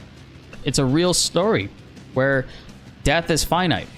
And that you got to deal with it, just like in real life. And so those are some of the best elements, I think, when it comes to like storytelling to be able to execute and hit. And it's a big reason why there's a lot of people that when it comes to when it comes to like stories like Dragon Ball is not revered as a friggin' amazing storytelling art. Because if somebody dies in Dragon Ball, it's no big deal. They're coming back with the Dragon Balls. You can wish them back. It's kind of like, oh, you just died. All right, no worries. I don't feel anything. I don't feel any sense of loss, you know? And I think that's a really important thing that I hope that, well, Kitase's it doesn't matter. Like he's I feel like nearing the end of his like game development storyboarding element with like creating games and stuff. So it's not something that he needs to learn. I'm not saying that. I just wish more games realized that and kind of took those risks. Like a major one was like The Last of Us 2. I feel like it was done incredibly early in the game to the point where it was just like it pissed people off. But if it was done a little later, maybe it would have been received a little bit better. I get that. But also with them doing it in that way, it kind of like you don't expect it. It catches you off guard and you're like vulnerable about it, and it really affects you, and you can see that. That's why the public had such a visceral and wild reaction to what happened in that game. I think personally, I kind of liked it. Like it's been years since I played The Last of Us 2, and I kind of want to return back and like play it again on PC when that finally does come our way. But I like that. I like that in storytelling. How do you guys feel? Hey, no worries, 7-3 JT. Have a good night. Thanks so much for joining us and hanging out with us after the raid, man. I appreciate that. There's some players that are in real denial over Aerith's death. You thinking that we'll get to see Aerith's death in full in the water burial during the second Forgotten Capital trip in Part 3? I think so. Or maybe sooner than that. Maybe Sephiroth manipulates it when he's breaking Cloud's mind, and we see a warped version or a warped perception of that. And then we see the true events later on. I think that'd be kind of cool. Yeah, I prefer Remake's For Condor minigame. Unfortunately, we have a video on how to break it. And I guess they saw that video and they removed a lot of things that you were able to do and made it sort of like this on-rails experience rather than it being what it was in Remake, where you can kind of customize and throw stuff out there. Guard dogs. They nerfed the hell out of guard dogs. They were so good, and the strategy behind like the bum rush aspect that we did in Remake, they removed that entirely. And it was so disappointing to see that, but I do hope, like, because Fort Condor will be a place that we will be going to, it returns as a element as much as how Queen's Blood was, where we can go to towns and play against 2, 3, 4 maybe Queen's Blood people. I kind of hope that they do it where it's like 3 or 4 Queen's Blood people, maybe 3 or 4 Fort Condor people. I think that would be great. I think that would be awesome. I would love that. One thing that I did love about Fort Condor was that they introduced the main characters as, like, I guess you can call them knights, or like the main pieces that you can build up and get, and they kind of like lead the charge. I think that was really cool, and I would like that if they return to the remake style of Fort Condor. You could actually unlock a Sephiroth Fort Condor figurine and use it in tight battle and like customize, like, you know, like customize your loadout in that sense rather than having a fixed setup. I think that would ultimately make it good, because I mean, Queen's Blood, you can have a customized setup. I feel like Fort Condor needs to kind of have that. And who cares if it's like broken and busted, you know? Like we find ways to kind of cheese things. That's the fun in it. That's the fun aspect of it, I think. And I hope that's not... I hope they revert. I do hope they revert. I agree with you on that. One thing you notice in the Gungaga Shinra trainee proto-relic quest, when Song talks about trainee Turks, it makes you think of the possible characters from BC in Part 3. Actually, yeah. You're right. That's a good element right there. You're right. Before Crisis. Could very well be that.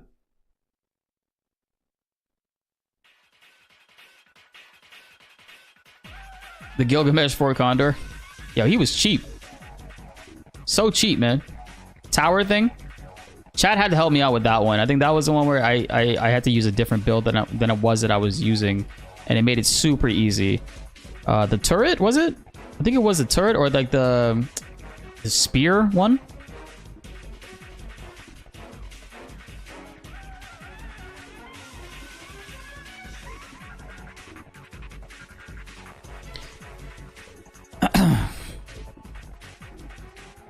Maybe in Medeal. Man, good article though. Like, good article. Always enjoy seeing the devs talk about things coming to the series, their progress on Part 3. Shout outs to Anime News Network, It feels like it's 2020 and 2021 all over again, where we're just like getting little bits and pieces after the game just came out, and we're talking about it. And it's always going to be a fun thing to make videos on and stream and chat about, you know. And I always look forward to doing that with you guys. And I'm glad that you guys are still here after so long, after so many years of us doing this. We're still on this train, and there's no getting off of it. And it's only going to get crazier going forward, man. I can't wait. I seriously don't know. I can't. My mind, you know, I had a set expectation when it came to Rebirth on what it might be like, as far as not being an open world game or like a game that had zones, but more so an on rails experience where chapter to chapter takes you through towns and stuff.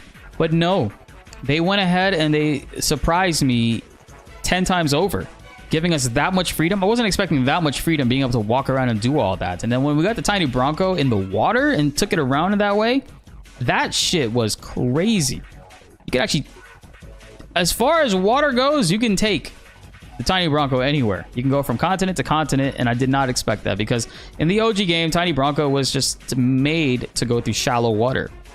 In this one, they said to hell with that. You can go through anywhere. Turn into a friggin' boat. Awesome. Genuinely love that. And I think for part 3, I can't even imagine. Like, my mind is like thinking, okay, one thing, and then I'm like, you know, I thought this before, but then they went ahead and they surprised me and they went even bigger. Skydiving off of the high wind or some shit, you know, like, who knows what they're gonna do. But I know that after going from remake to Rebirth and seeing what they did, I'm no longer worried. I'm no longer stressed, because a lot of times I was like, oh my god, what if they fuck this up, what if they fuck this up? But they didn't. They nailed it. They did the exact opposite. They nailed it completely. Did a fantastic job. I truly believe that part 3 is just going to go even crazier. And even if we sit here, even if like me, Max, Baby Seal, NSP, and Sleep Easy sit here and we think about all the craziest shit that they could do in part 3, they would go even further and do stuff that we didn't even conceptualize. Couldn't even think that they would go ahead and do that. And that's the energy I love that the devs are taking with this. So it's got me very excited for part 3 and this journey going from Rebirth to whatever part 3 is going to be. So I'm glad that you guys are here and we're doing it together again. For real.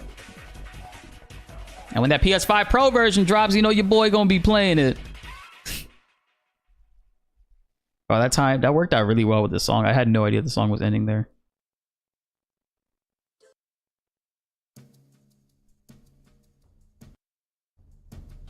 All right, chat.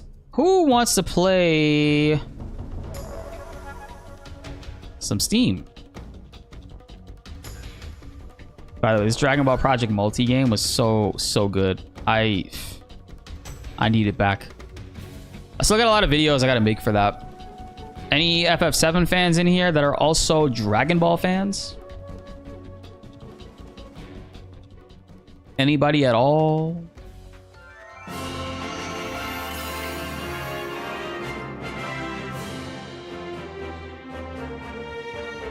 Yo, listen to that menu song, man.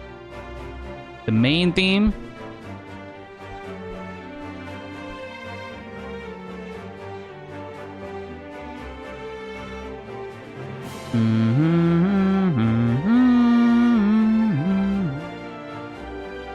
The only time you hear this in 7 is from Sid. Sid is humming it at the very end of the game.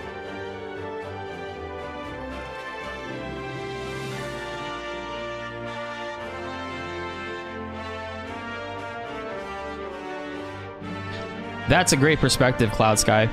That Cloud's reaction and way he's perceiving Aerith's death is very similar to like what is happening with his perception for Zack.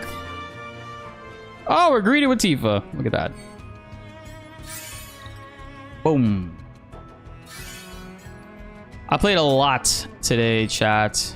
I played a lot, and I don't plan to stop anytime soon. I got everything in the shop, right? I got all the dailies stuff.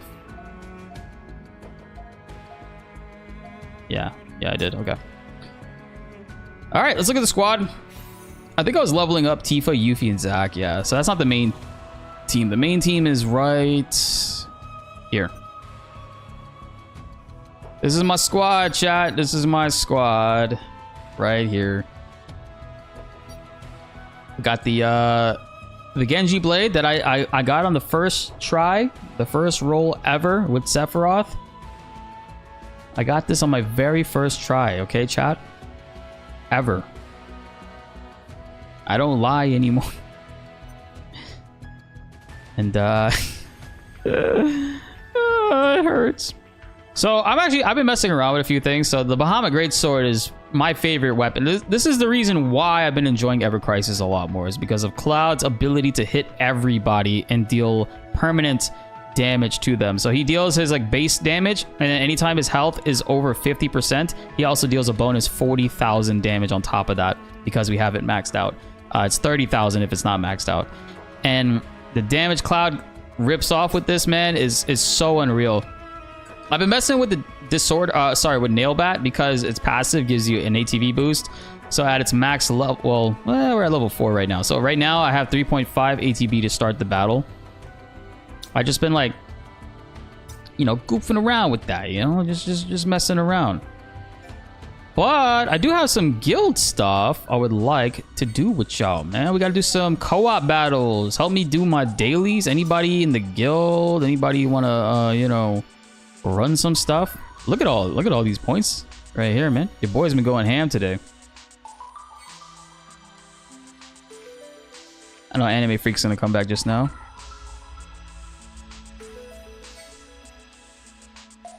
Mr. JD.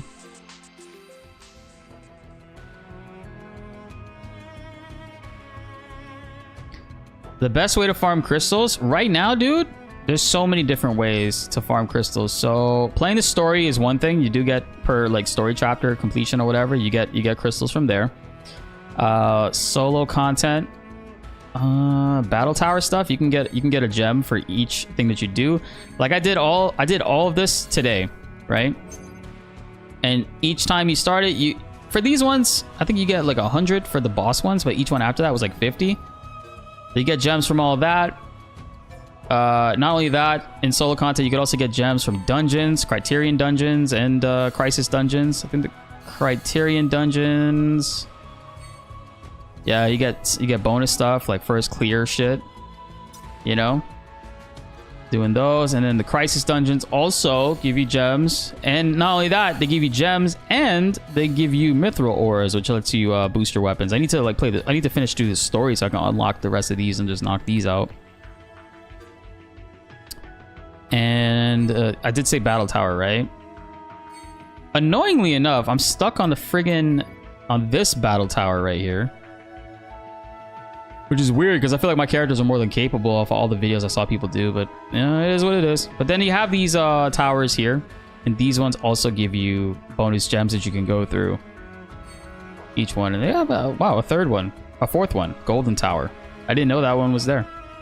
These ones are exclusive to these characters that they have the portraits of down there, though. So you have to you can only play as them. So it kind of forces you to be versatile with your teams and mix things up. Co-op with random people. Yes, that's another way to get great amounts of gems, too. Which, co-op-wise, I got a lot of shit to do that I haven't done yet. These are all, well, this one has 2 new ones I can do to get like the first clears. Get those co-op medals, and in the co-op medals, there's a bunch of stuff I can get. I'd probably focus on getting these parts, and then like the ores. And what else? I guess that's about it. Oh, and events. There's also events too, I forgot. There's events that we've been going through. I think I did all the battle towers. Yeah, the last one is 65, but it's not accessible until, oh shit, tomorrow afternoon. Damn, so 4 p.m. tomorrow on reset, I'll be able to do stage 5 and carry on through that. That'll be good. And this battle ranking shit's kind of whack. Like you have to select the what what you want to hit them with, what you want them to hit you with negatively to impact you to get more points. Hold on, there was one thing. Oh yeah, there's a daily, right? In here? Yeah, you get these one a day. The Bahamut Alba. And we might as well do that. So my recommended shit has been fucked up, bro. It's ever since I got the nail bat, it keeps prioritizing the nail bat over the this weapon. And that's kind of frustrating.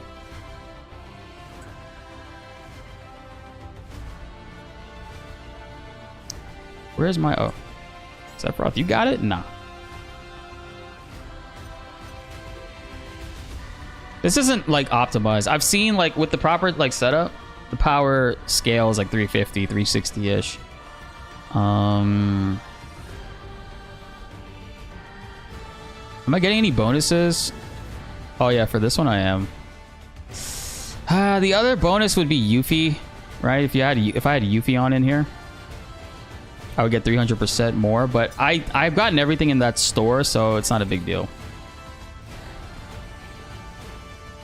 You got 15 minutes until you could play Anime Freak, or you got 15 minutes left until you have to leave? Klaus is pretty much gonna one-shot this. Yeah, I'm gonna start saving up for Tifa too. But this game in 120 frames is so beautiful.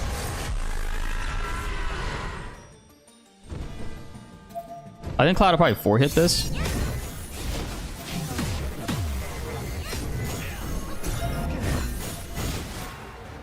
Hit it. Oh, so you have to go to work. Gotcha, Anime Freak. All right, we'll boot up.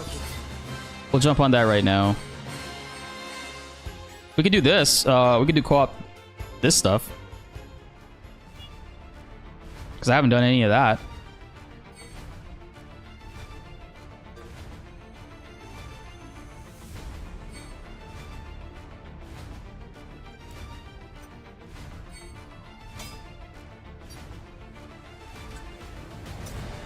Let me make sure I put all the bonuses on Cloud.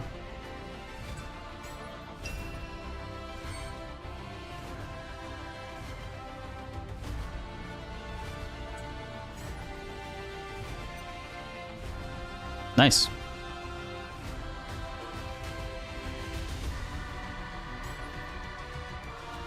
I'm gonna post it in the chat. Should I can invite guild straight up? Cool. Invitation's been posted in the guild chat. Okay. Is that faster than just posting the lobby ID? I wonder.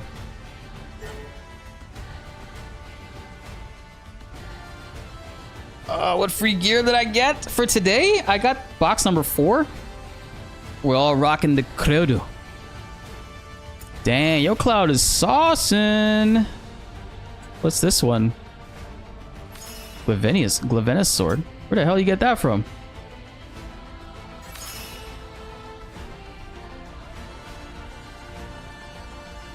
The recommended equip was good until I got the fucking nail bat. For some reason now it's prioritizing nail bat, which is stupid. And it also would prioritize purple level 1 materia that had shitty non-percentage stats, which I hated.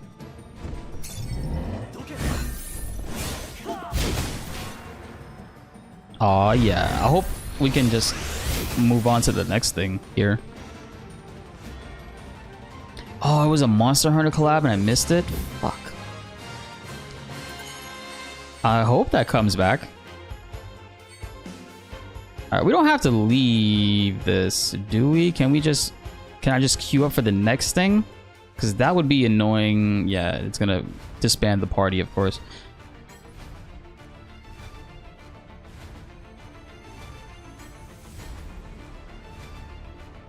Well, at least like guild inviting isn't like it doesn't take too long.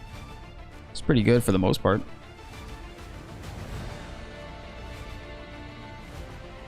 Yeah, the music's sick. Ever Crisis has some good music. I love the new TFS music. It's pretty good. FF9 came back. Yes, FF9 did come back. I remember I logged in a couple days ago and I had seen it and I was like, okay, well that's sick. Oh, let me see what you got on, bro. Let me see your outfit real quick. You know what I'm saying, man? What you got on here, bro? Wait, is this me? I clicked on you. Why is it showing?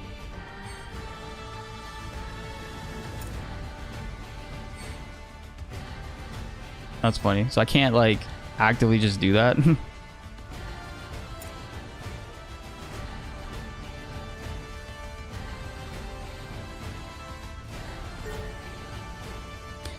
Lab does. Oh, what? It does PDF down, bro? No way.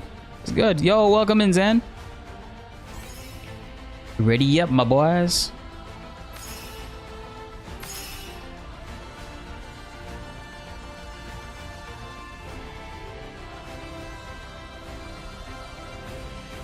Crazy how fast Ff7 Remake modders can add the EC outfits. Yeah, it's like UE, man.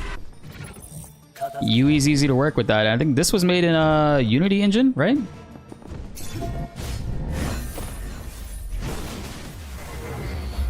I'm like, this boy about to get one-shotted.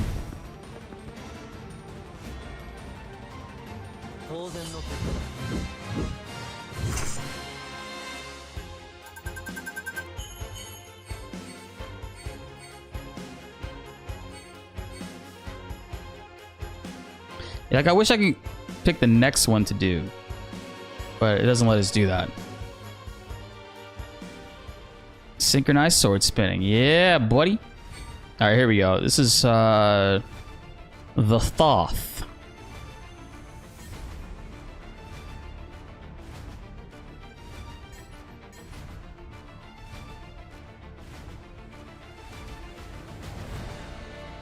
This is good because I get to do like my my guild co-op dailies. I have every time I log in, I would do all the guild like dailies. The only one I wouldn't do is the co-op one. But bonus track, bonus track.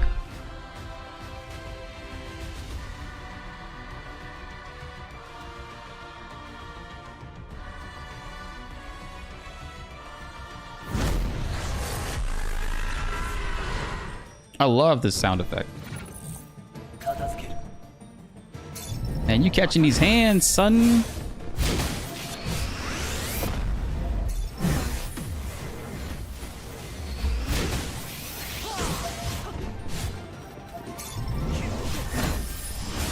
Party time. That's crazy. That's like, it's guaranteed 52k damage every single time if you're above half health, and it's even more against other enemies. Like sometimes Cloud will hit like 20k and then the 40 procs on top of that. So he's a physical he's a non-elemental damage dealing maniac. Damn, we didn't even get a purple one. That's fucked up. All right, let's queue up for our 9 multiples or run this once.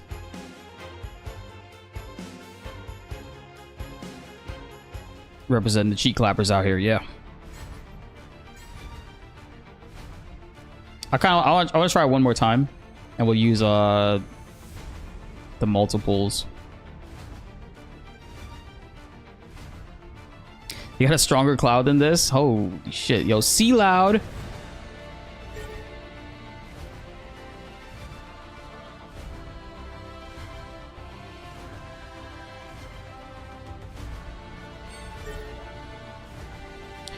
We're gonna fight the Jessica Alba 3. 235. God damn.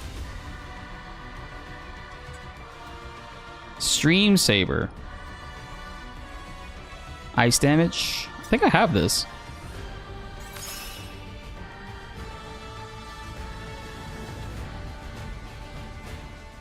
I'm not gonna attack. I'm gonna let you guys attack. The reason why I'm attacking so fast is because I just realized I have the disorder thing on, so I start off with like ATB to be able to attack.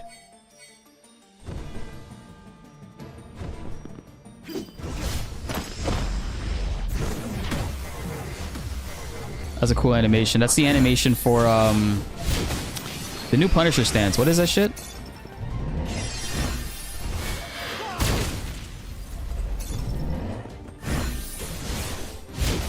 Camera angles.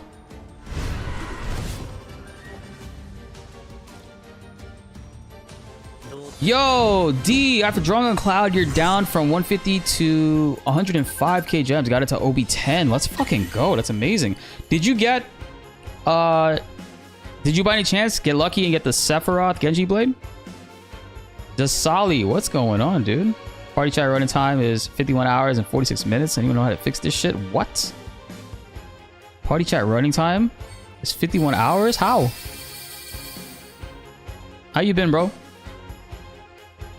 No, Genji, you get 2 pulls away from pity. Hey, man. Yeah. Same boat as me. Hey, guys. Appreciate that. Hey, thank you, Carl. I'm glad to hear that, man. I'm glad you enjoyed the content. And we got more fun stuff coming, too. We got the Bonds of Friendship guide is going to be coming as well. So that'll be really fun to do with you guys. Wait. I got to accept the mission.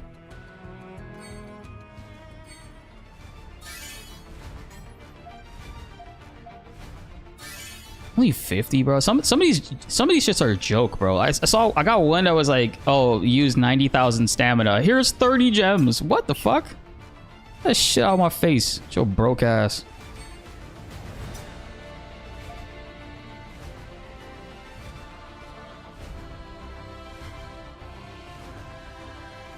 Dang, I think I can get everything.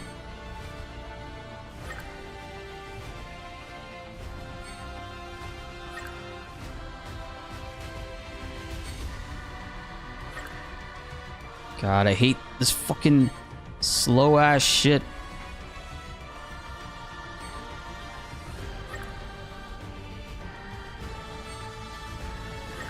Might as well, this shit is free. Have I already done all the Chadley battles and completed all the chapters in Rebirth hard mode? No, I haven't done all the chapters, but I do have a pretty sick ass guide for the hard fight, the Rulers of the Outworld. You should check it out. It's a pretty funny challenge that we body. That's not even necessary. I don't need that shit. This, however, my luck on the lesser power branding has been so much better than my luck with the friggin' purple one. The purple one, I have yet to get a good triple stat on this. This one, however, I've gotten so many good triple stats on it. It's ridiculous. It's like, it's kind of laughable. It's like, wait, what are we doing here?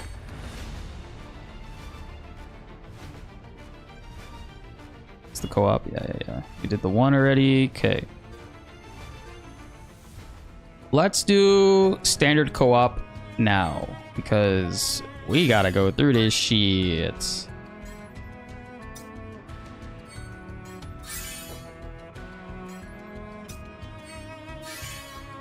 That's 400 gems just now. Just now that the chat helped me get. And I think that's my guild daily should be done. Really? I need to synchronize 2 more synchronizes? Okay.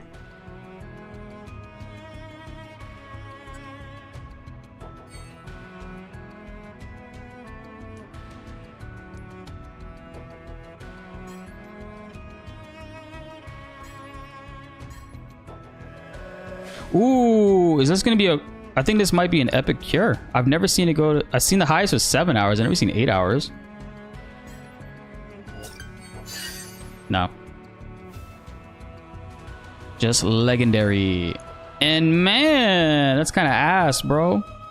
Unless the physical attack is percentage, and I could just give that to Cloud. Which one should I be farming right now? Yo, thank you so much, Anime Freak. Yo, I hope the rest of your nights and work is going to be smooth, bro. 10 p.m. to 6 a.m. Jeez. Foof.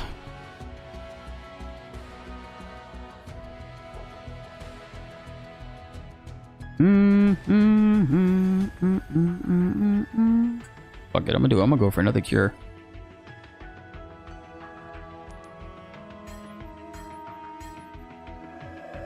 Oh, 6 hours. So this is gonna be purple.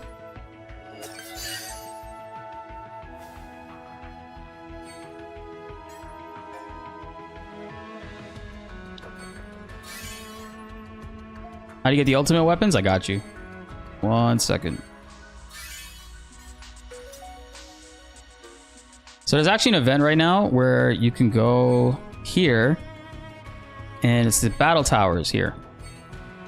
And each completion of the battle tower, you get these medals here, and it's like 2 medals 4 medals, but the challenges you complete will give you more medals here. So I only have 28. So each one I was completing, I was getting 2, but every like 5 or 10 I would get like a 10 medal.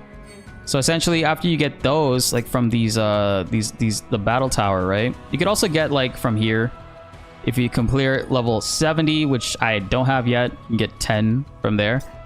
But every 100, you can actually redeem, not there. It'll be in here? Yeah, ultimate medals. Ultimate medals here, and then you could select which weapon you want. I've already got Cloud, Aerith, and I have the Sephiroth one from the banner. But this Sephiroth nameless one, I want to understand how it works, right? Because I'm thinking in my head, okay, it says when an enemy is debuffed, right? When a debuff is granted to a target, ×2 damage. Now, is ×2 damage for Sephiroth for everything he does, or only with this attack?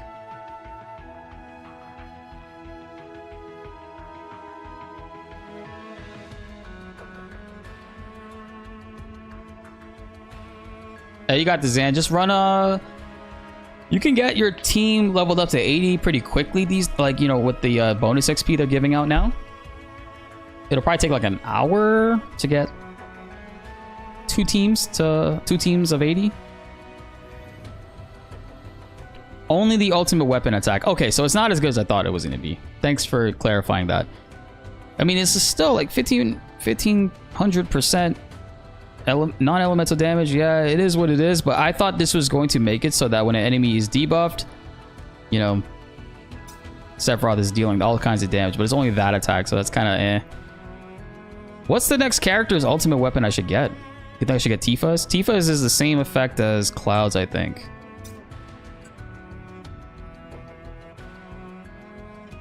Oh, actually, no, it's increasing her physical attack and her magic attack. For all allies. Ooh, what? Yo, Tifa's is pretty good. Right? Cloud's is lowering the enemies. Yeah, it's decreasing the enemy's physical attack and magic attack. Tifa buffing the whole party? How long does it last? 30 seconds? And can be extended? Only one charge, though. Only one use. Matt's is pretty good. Let me see Matt.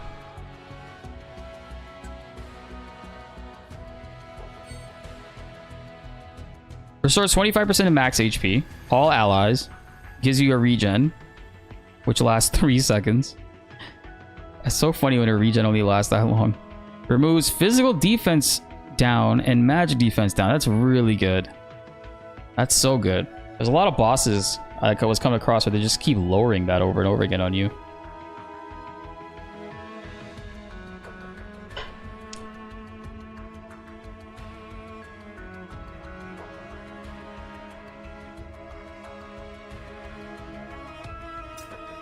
If you guys had to like go off of like, cause I'm still like I'm getting back into the game, you know, like I've been out for a while.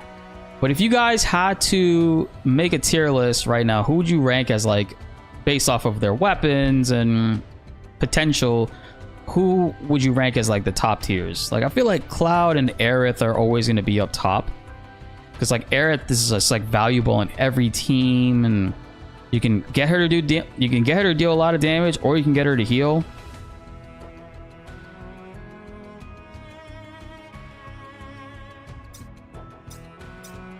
I got a bunch of co-op stuff left to do, chat. Let's do it together.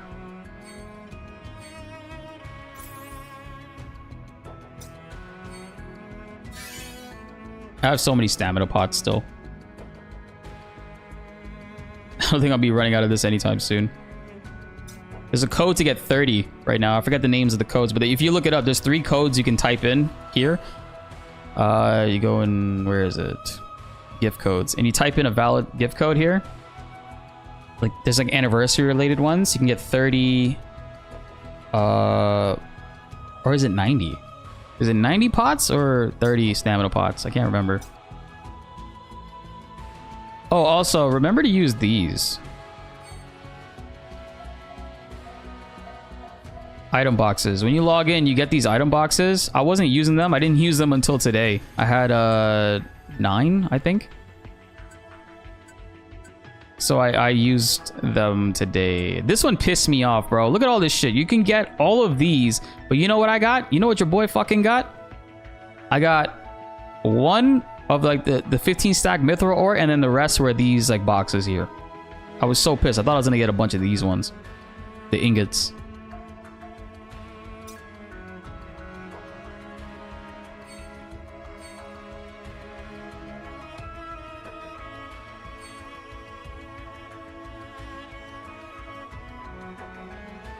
All right, let's do some quap chat. And Cloud don't need no recommended shit. I'm just gonna go up in here on my physical damage, my raw damage. I'm gonna make a guild invite and I'm gonna post the lobby code here in the chat. This is a higher level one, I think. So if you guys are over at least 70.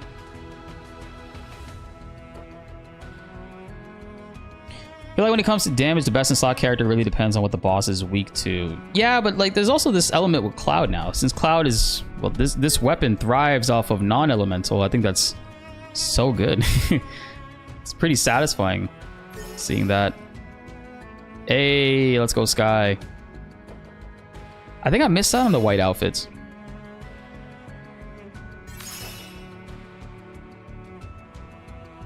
Sephiroth and Tifa are the best magic damage dealers, and Cloud is the best physical. So Tifa really is the best magic damage dealer? Or one of the best? That's cool. Hey, Caxbar. We getting bonuses, guys. Bonus track. Bonus track. I'm gonna one-shot this bitch.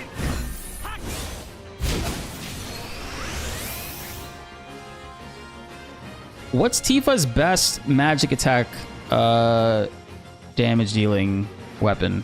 Uh-oh. Are we okay? Damn. Okay, there we go. One of y'all are lagging.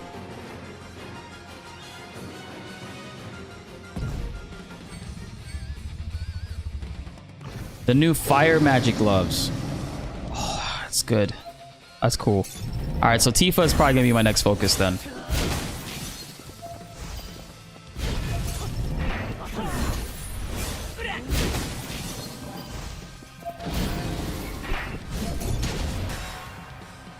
Ooh, hit him with that fire.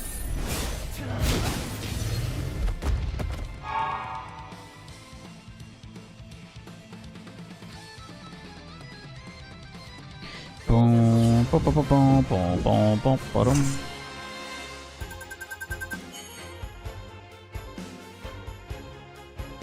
Hey, let's go. I can't help but feel like co-op medals are so much hard. Like, they're giving away so much less. Oh, I should have sent you a friend request. My bad, Sky. Yeah, I feel like I'm getting a lot less co-op medals. I feel like we used to get like 60 after. Well, it wasn't multiplied, so yeah.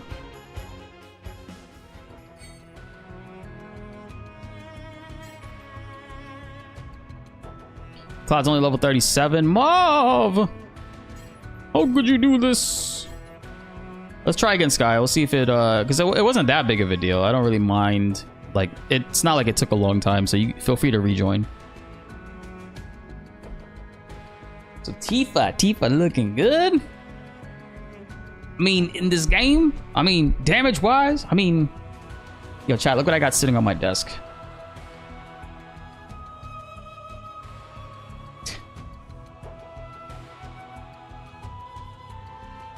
Just sitting there. Oh shit, and look what else I got on my desk actually. This is my this is the Kingdom Hearts I borrowed from my friend. I still have it. It is not in great condition though.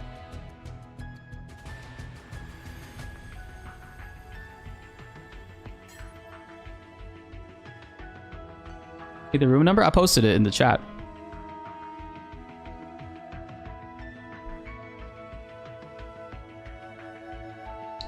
Oh, something's up with your client switching to mobile? Okay.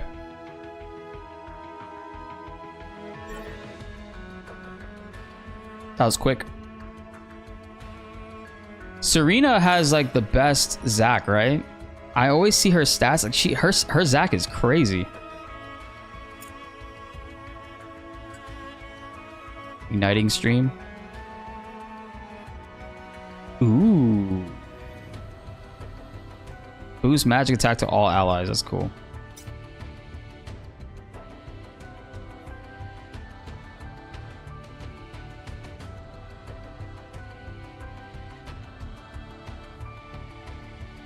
Yeah, she's been going hard. I mean, all of you guys have been going hard in this game, man. I fell off, you know. I've been so busy, man, just like juggling so many different things, and it's tough. And this week coming up is going to be just as crazy. We got a new platform fighter that has a demo out now. I got to make a video on that. It's the same devs that made Omega Strikers. They're making a game called Bite Breakers, which is the working title right now. But Bite Breakers is essentially a platform fighter battle royale. Really cool concept, unique. Really dope what they've put together. So I'm gonna make a video on that, and then Powerpuff Girls reveal or Powerpuff Girls breakdown on Monday, and then they eventually release. And then I still got to do like the Metal Gear Solid coverage and the Final Fantasy 9 like new mods. The Memoria mod manager made it so much more easier to like mod FF9. So we gotta definitely do that. Yo, Sephiroth hero Nico, let's go. This Cloud is saucing too.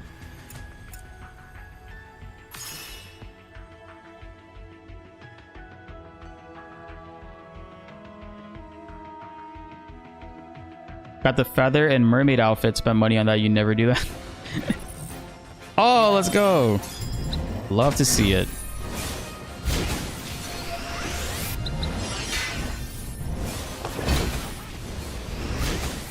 Bonus.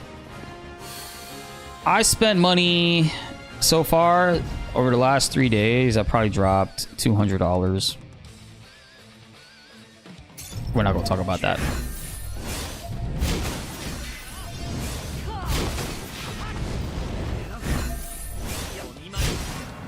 Man, I love the fact that that gives Cloud haste, so that he just keeps getting more shit to throw out there. It's too good. It's so good. I love it. Hope they never change it.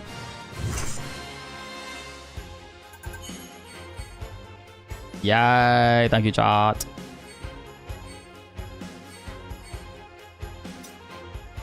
All right, cool. So the next one is gonna be kind of a slog here, so we can cap a 5K. The next one, I gotta do, I think, all of it. Well, I only did the first one today, so I gotta do 1, 2, 3, 4 fights to get the first clears. Help me, chat. Help me, chat.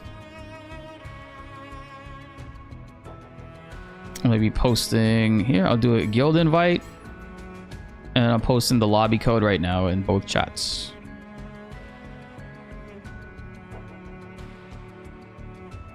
One of Tifa and Aerith's anniversary outfits will boost magic instead of physical.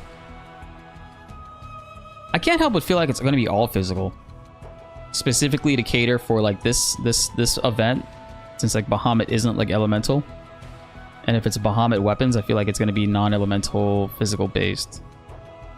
Unless, is it possible to be non-elemental magic based? Is it? Do they have that already in this game or no? A wreath, looking angelic as hell.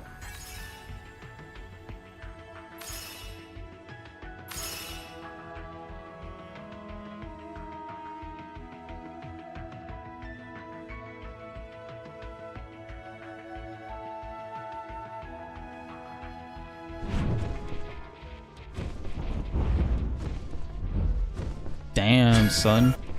We're beating up Angel.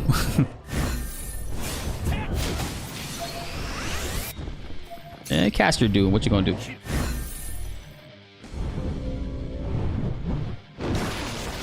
$3,000? I ain't scared. Who you think I am?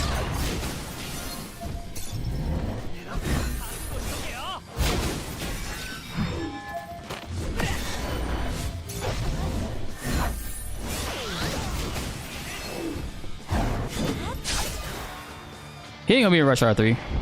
Damn, 163k. Nice.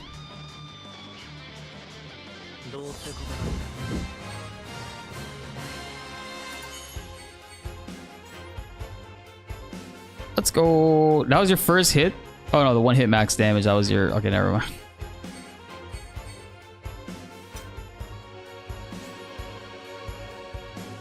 Yeah, there is non-elemental magic.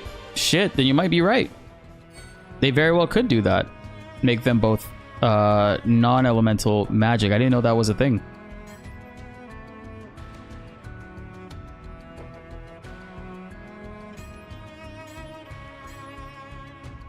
Bum, bum, bum, bum, bum. New lobby code, chat. I hate this system, man. We should be able to like party and just sit in the lobby together, and then the party leader can just choose the different challenges instead of having to make a new lobby each and every single time. It's tedious. Like if you want to like farm shit together, or like go through like the first clears together.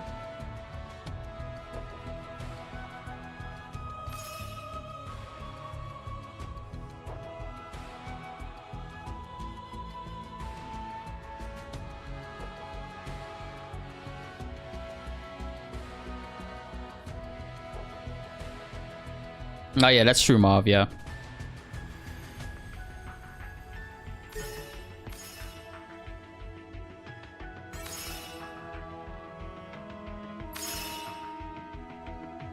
Ba-doom, ba-doom, ba-doom, ba-doom, ba-doom. Ba-doom, ba-doom, ba-doom.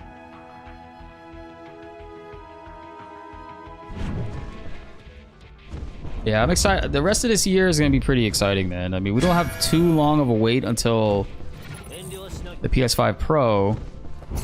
And what gets me really excited about that is, well, for one thing, returning back to Rebirth for purposes and reasons.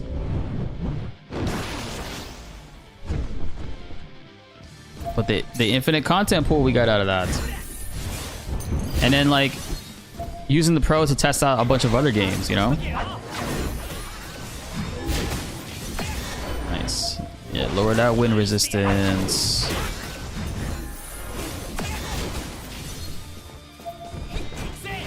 I'm just throwing out my 60k. You do your nice 200k.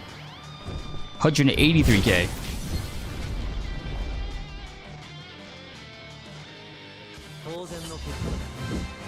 Was it Aerith that made it weak to wind? Or did you have like a wind breach?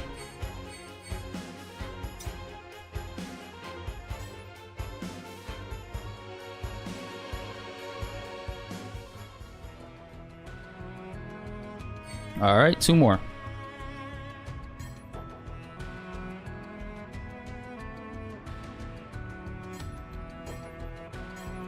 New lobby code.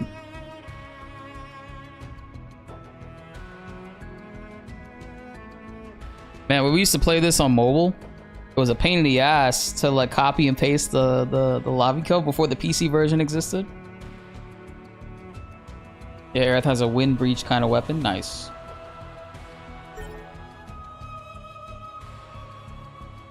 And what's this sword? Beatrix sword. Damn, this looks so fucking cool. Oh, you know what I just realized? I went through all those towers and I have those extra tickets that I can pull. I could pull from a catalog of weapons. What the fuck? I should do that. What weapons should I pull for it?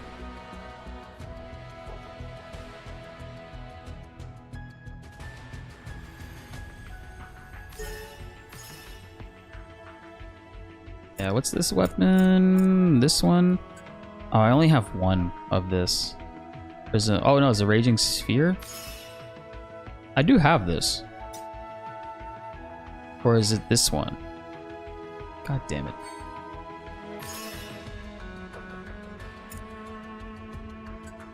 Floral Flare. Physical defense decrease and wind resistance decrease. Cool. I don't think I have any of that one.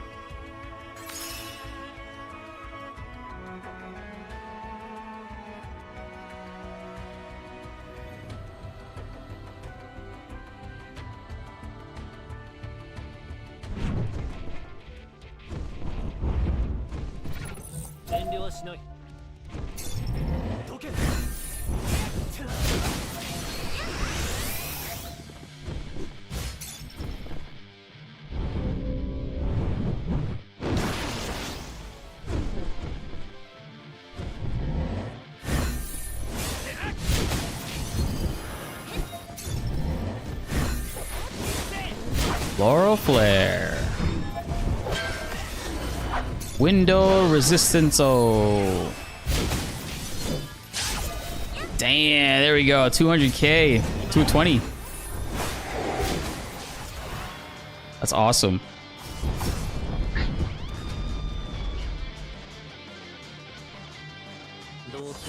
You didn't even know that weapon had that effect. You just use auto build. That's funny. See, sometimes auto knows. Like, it's like, okay, you're going into this fight. This is a good weapon for that to help make it, well, easier for you and your party, right? So that's cool. All right, we got one more quap. One more quap to get that first clear.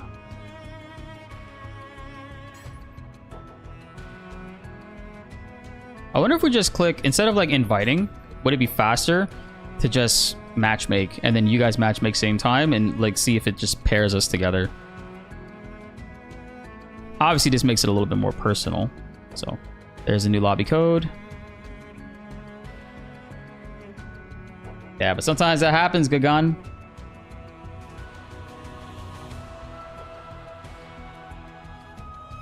I haven't checked Discord in a minute.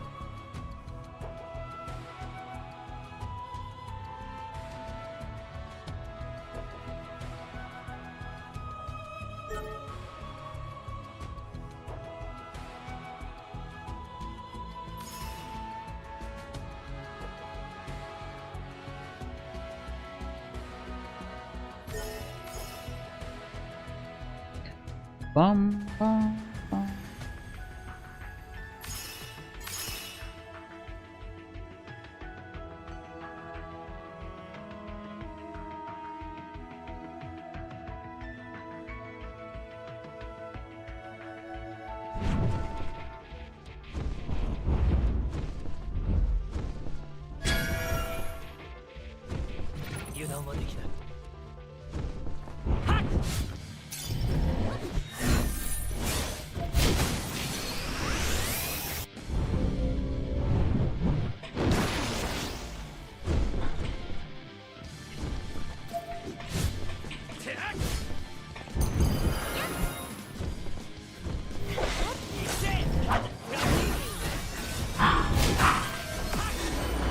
Sorry, I had to reply to a thingy. Oh my god!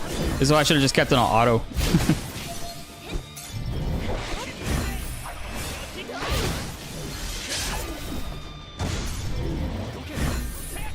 Dang, hit him with that ultimate braver. Air's Floral One came in so clutch during the last guild battle event. I want to be present for the next guild battle event and see if we can, you know, be the difference maker. Like, you know, get my squad up to speed, right? Proper gear here and there, and be the difference maker so that we climb to the top. All right, guys, let's do a multiple 9 real quick. Oh dang, I think Sky left. No, he stayed. Nice. Yeah, let's do a retry. I'm gonna try to do times 9. Get some more quap medals.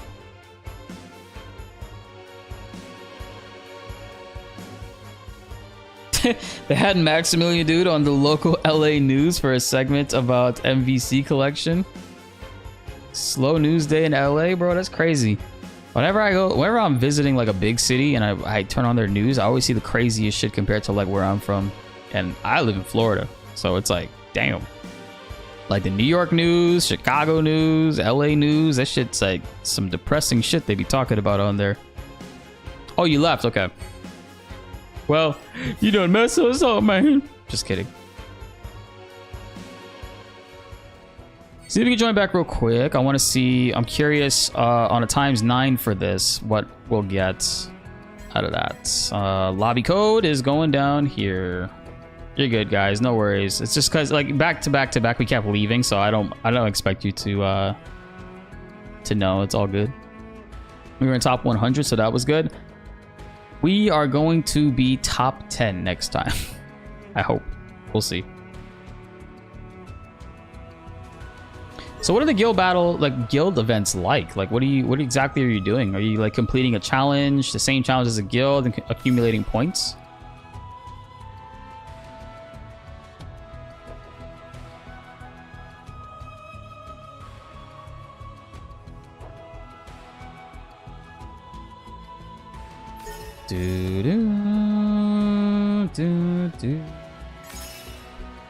So if this gives a lot of points or like a lot of like medals and shit, I'm down and try to run it again. I have a lot of stamina pots. I don't know about you guys, but what's the best farming method for like co-op medals? Is it still just like this?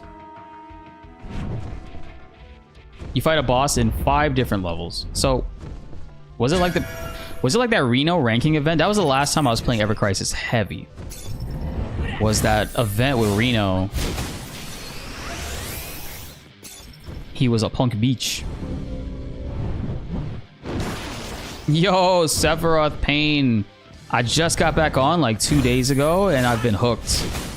This new weapon for Cloud has been nice, man. I really like this a lot. Like the AoE does great permanent damage. So it's 15k plus the 40 that I just like you saw right there. I'm not taking advantage of any elemental, but like Sky over here is hitting like 200k with Zac. Yo, it's fucking cool.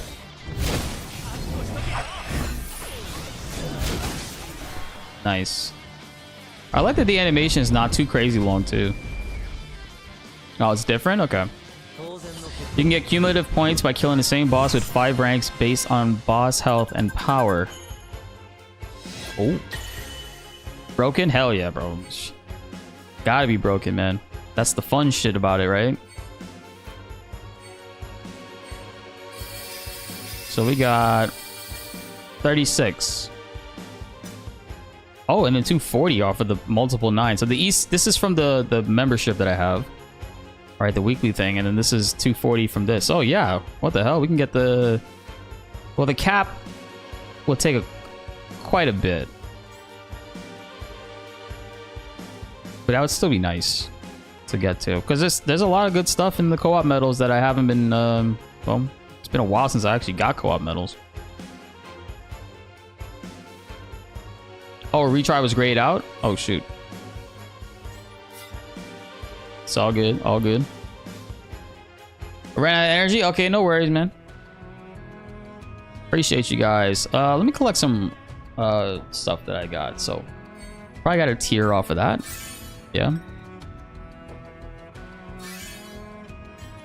Nice. Decent amount of gems in here.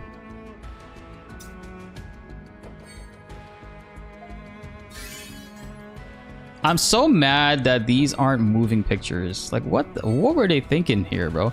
How are you gonna do this and not make this a moving picture? Why? I saw there's a couple that's not moving pictures, and it's like, what are you doing? Like, that's like the cool thing about this game is just having these moving wallpapers right here, bro. I love that about this.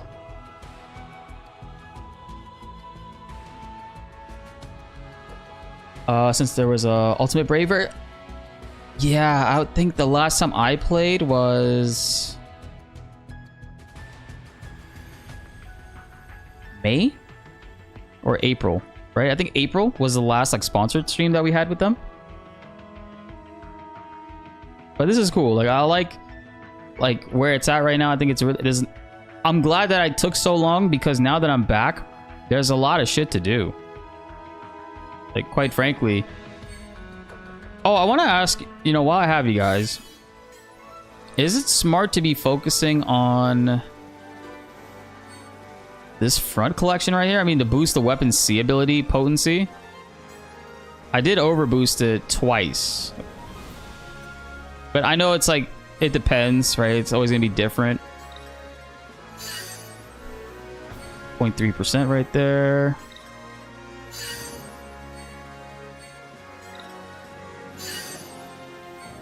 Like, this stuff is pretty cool. Like, having, like, another way to boost stats. Oh, wow. Holy shit. We went from 3.2 to 4%. That's pretty huge. It's a benefit for all the characters. God damn it. Why'd I do that?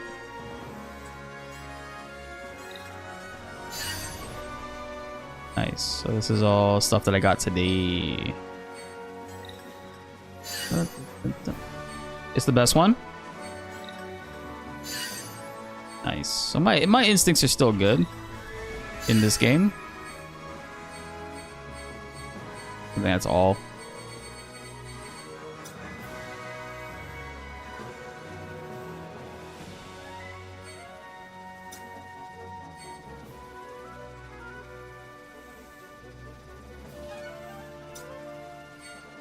Bum, bum, bum, bum, bum.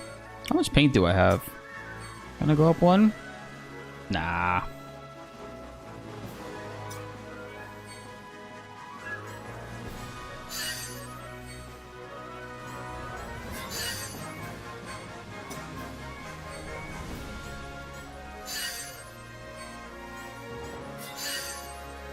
Give me those gems, baby. As soon as I saw, yeah, you can get some gems out of that. Yeah. Say less.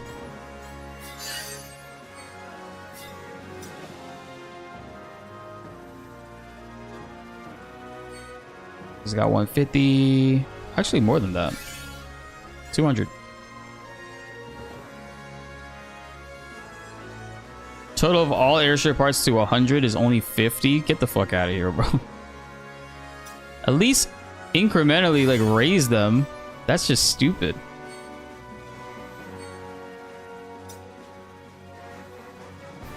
Should I level up stabilizer first? Gotcha. Love you, chap.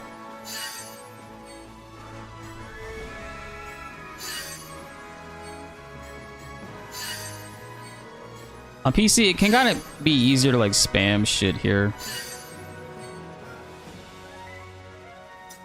That's all I got. So rarity seeker or exploration item capacity. I think I'll go with item capacity. That just sounds like it would be better.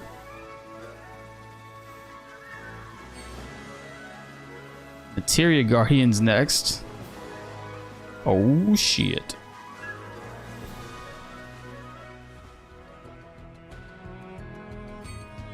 A friend request. Thank you, Nico. Did they add more? Oh, wow. You got 99 friends now. It was not like that before. I think it was like low. It was like 20, 30-ish, right? Oh, Jose been playing. Nice. Yeah, guys, send me a friend request. Actually, I'll make it easier. I think if I do this, right? Profile, player ID. My player ID is Yai. Send me a friend request. I'll accept it whenever, like, you know, it comes through. 2400. Damn, we just stockpiling right now. I'm waiting for the Tifa banner, which will probably be sometime, well, maybe Monday. Sometime this week coming up. Meaning to ask you think Sephiroth will be playable in part 3? Yes. I think so. It'll be young Sephiroth traveling through time to defeat the old Sephiroth and telling him we gotta go home, buddy. Let's stop this madness. Could you imagine?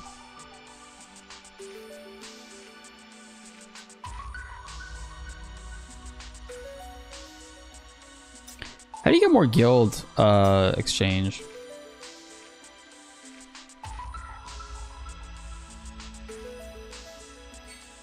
Just through the missions here?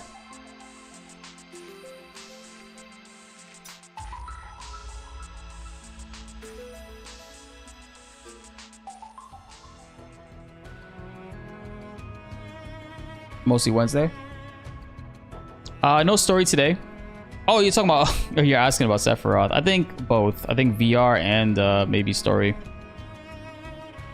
Guild battles is how you get them? Okay.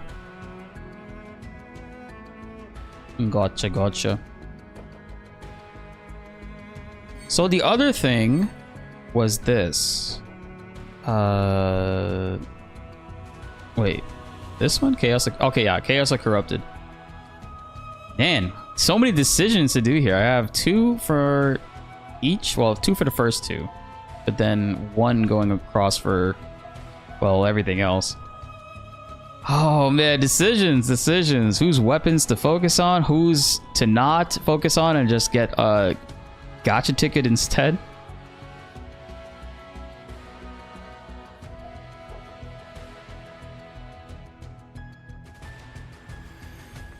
This is the floral wand for Aerith. Pretty good. Or should I just hold? You think I should just hold this chat? Don't focus on anything. Just hold it.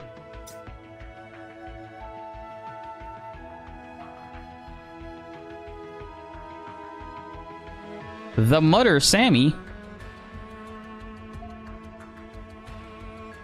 I think Yuffie and Tifa, I'm definitely going to be focusing on them next. I didn't do the first soldier part. Wasn't really playing at the time, but I know about the story. I know about what happens, and like Sephiroth and like Glenn throwing the fucking Lucrezia photo. What an asshole. Or he kicked it. He kicked it into the live stream. Aerith's umbrella is one of the best skill weapons. Don't get another Murasame. I think I'm all I ever will need to get of that shit, man. I have way too much of that fucking weapon.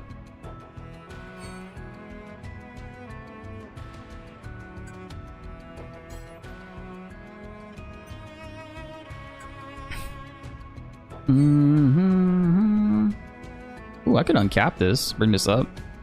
But I only do this if like Thunder is a necessity. As of recently, I've been getting by just fine without having to like focus on Thunder for shit.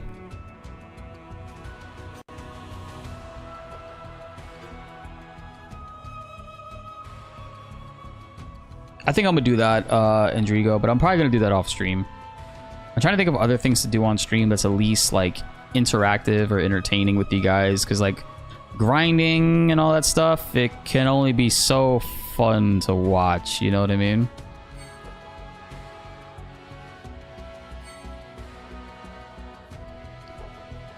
Yeah, still waiting on that. I can't do any of those. Oh, I could do the tower, I guess. I mean, it's still not entertaining, but I guess we could just vibe and do it. Enhancement. Oh, you know what? I do have my growth. I have the purple ones now for Cloud and them, which I could finally use. I don't know how much I have though. Not a whole lot. So let's see. Cloud. Let's focus on this.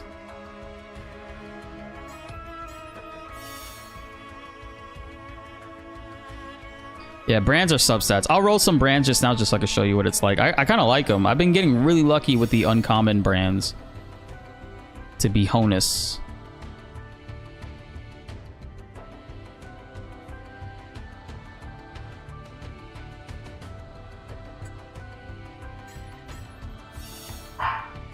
Yes, great. Okay, cool. So we actually have enough to... Oh, we can't get this last 2 for Cloud. Yeah, no. Still gotta run more of the towers to get that. But at least we can get him and Sephiroth up there. So Sephiroth now. Magic attack. So we'll focus magic. So there. Priority. I guess I'll focus magic and health for Sephi. I mean, he does get some benefit out of physical attack. Oh, I can't get any more now. Wow. Oh, I can. Whatever, I'll just get that.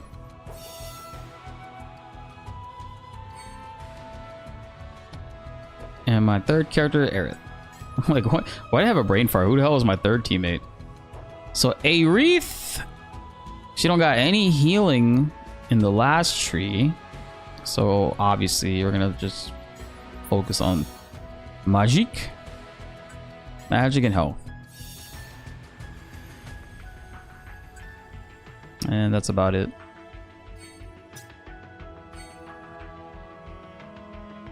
Yeah, I just started working on it. Yo, I fucked up today. I have everybody working on their third limit break right now. Aerith, look at what my dumbass did.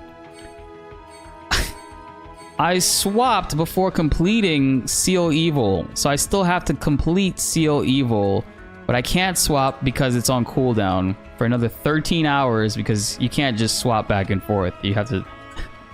So dumb. Oh my god. It's like, this was a waste. I'm gonna have to switch back. Yo, what's up, nerd? Actually, I just started back 2 days ago, but our grind has been on point. I think we're doing really good and making great progress. I can get clouds. It's showing me this because I did this on my phone earlier, but when you come back to PC, it makes you re-look at all the dumb shit you didn't unlock. I think I can get Clim Hazard now. No fucking way. There's no way, bro. I used cross slash a good 10 times today. They're fucking lying. All right, so 2 more levels for Blade Beam.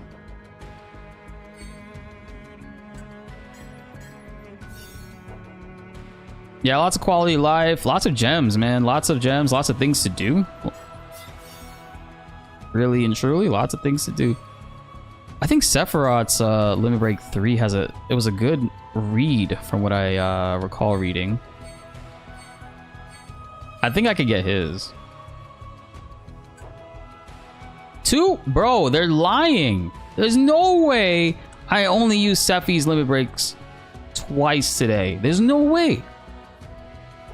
I had it on auto, but like auto uses the Limit Breaks. Yeah, so this one, what does it do? Aaliyah Call Rising deals 1,000 damage, but when you are buffed,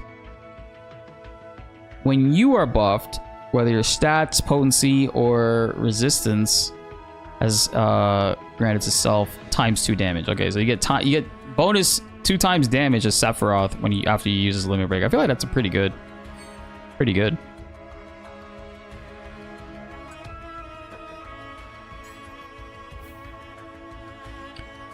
I didn't read Cloud's Clim Hazard. Let me see what it does.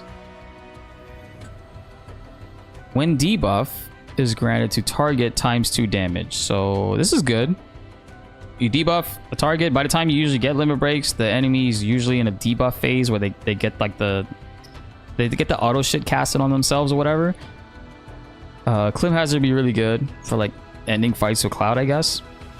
It does less damage than Cross Slash and Blade Beam, but it gives you double damage for that. That's good.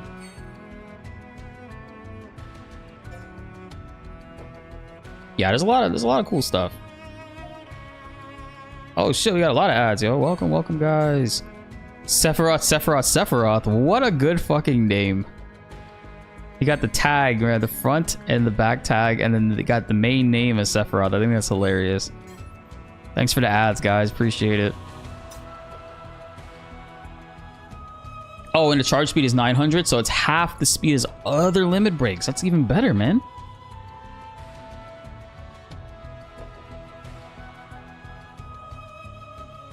Yeah, confirm prompts is just sometimes.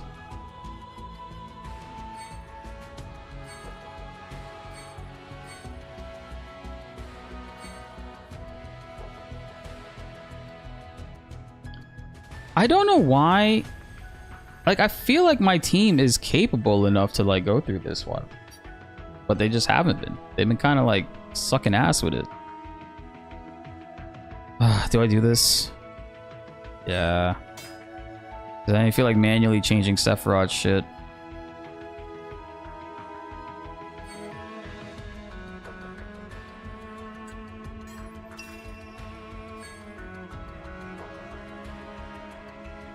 Dang, if only this buffed physical. Magic defense? It's gonna use body slam, and the body slam usually kills me. Wow, Stream Saber. This is the one that you were using. I only have this in basic. That's crazy.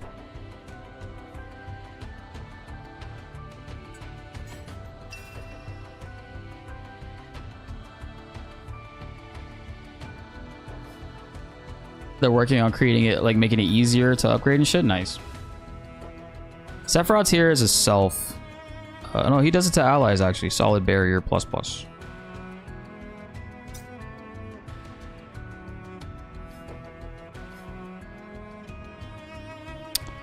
Aerith is gonna get one-shotted though.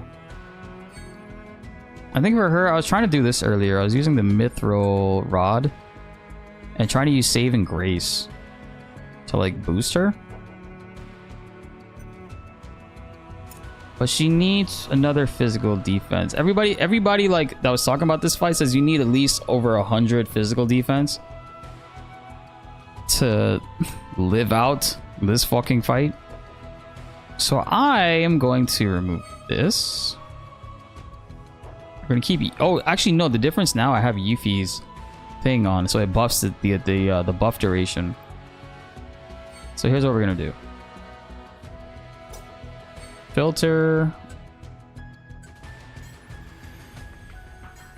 for Aerith.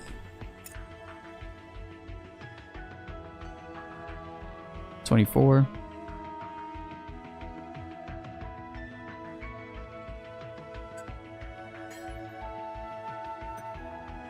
$117. And you know, now that I have this, the debuff extension time is what? Plus 80%. So it's going from, so if it's plus 80%, this will last, let me see, 12 seconds. What's 80%? That's 8, right? That would be 8 or 10 more seconds. So 22 total, 18 total, 22 total-ish. And then extending it is 4 seconds more. Okay, I feel okay, that's a little bit better now because the Yuffie weapon is new. Like I didn't have that before on Aerith trying to go through this shit.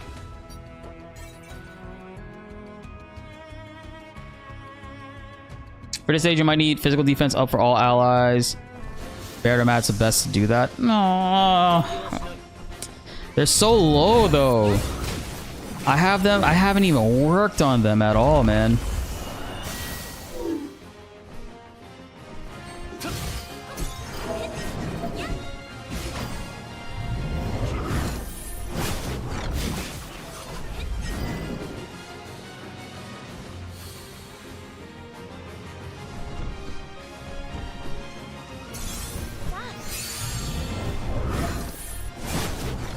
I'll just speed up against these guys.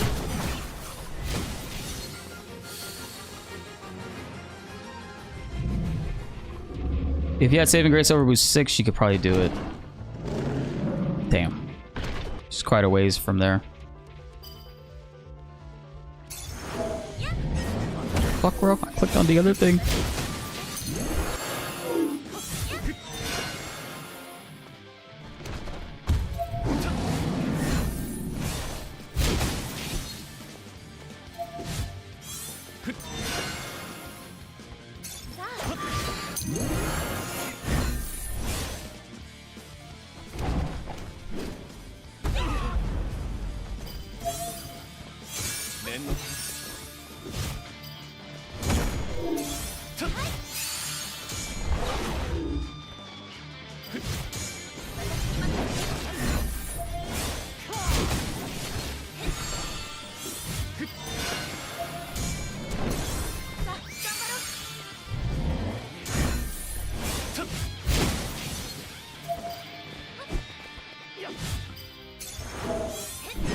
We could do some damage because they're gonna bring him down to half and then he's gonna use that bullshit.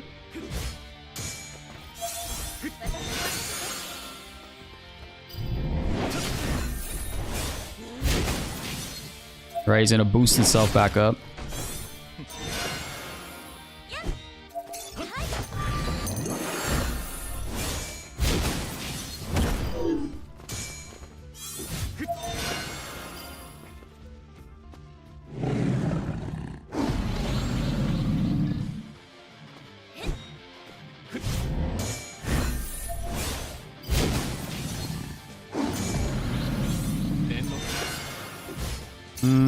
Do I need to heal now?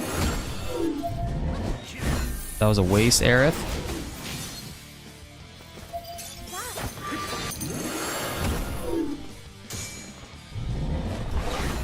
Dang, every time he hits us, he's actually knocking us out of that. I don't have enough time.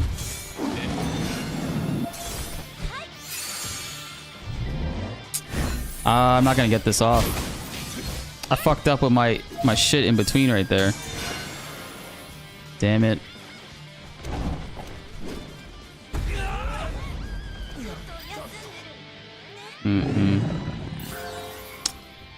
Stupid.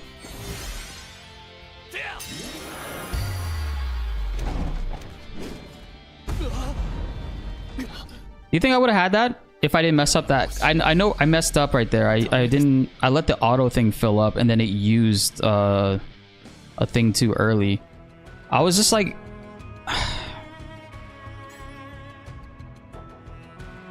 you know what? I'm curious. I'm gonna try it on auto and see what it does.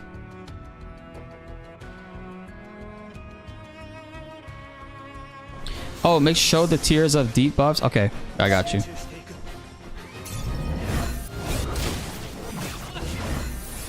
I'm gonna auto this shit.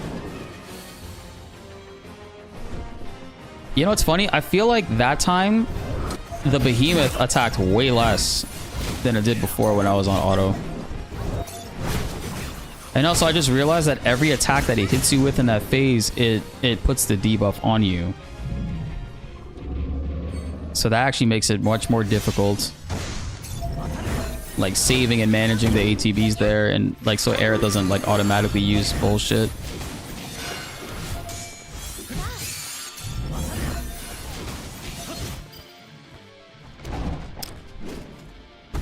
She didn't put the fucking thing on. See, like I feel like he's attacking me more here than he did previously. Oh my god, that was in attack phase.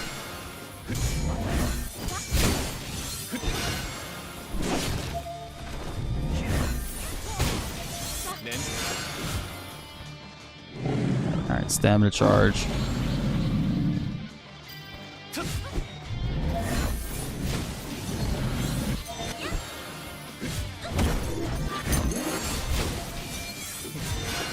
I feel like that was a waste. Like, why did she use that there?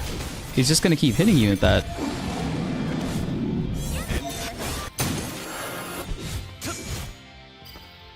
Health isn't high enough. I put thing on them, but I think it didn't work. It still had like a debuff on them, it looked like.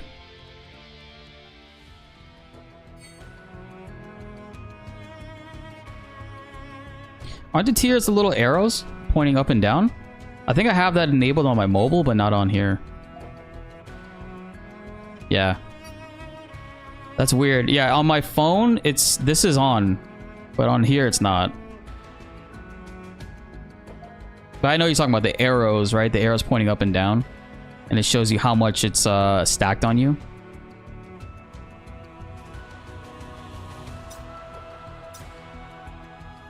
This is annoying. I feel like this fight is fucking stupid.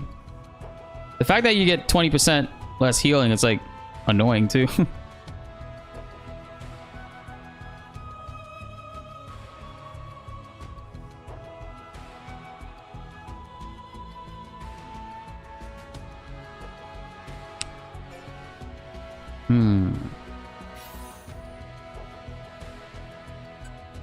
And my patience, like on this specific one, is just like wearing thin because it's taking so long to get to that point. I'm gonna try one more time.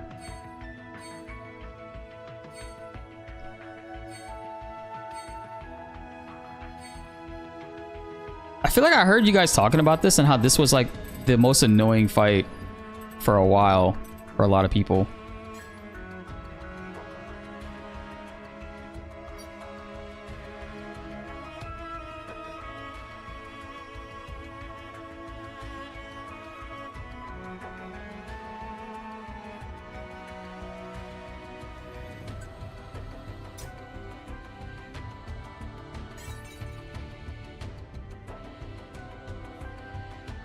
I think I'm gonna let it fast mode up until I'm gonna let it do its thing up until the stamina recharge, and then I'll just take it off and I'll try to monitor it from there. Cause like all this shit right here, I don't give a fuck about. And even like the first phase until the stamina recharge, right? Cause first phase is what, body slam? I should be controlling Aerith though.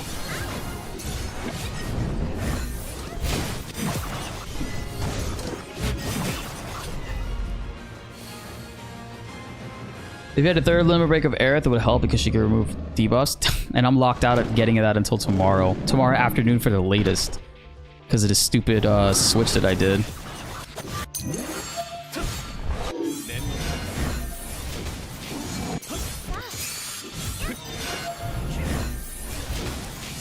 It fucking wore off? Oh no, did I get it off in time right there?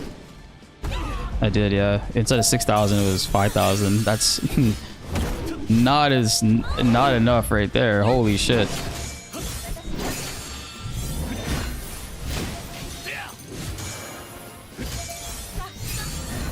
A shitty heal. She switched it automatically. Just waiting for them to stamina charge. It's coming up right here.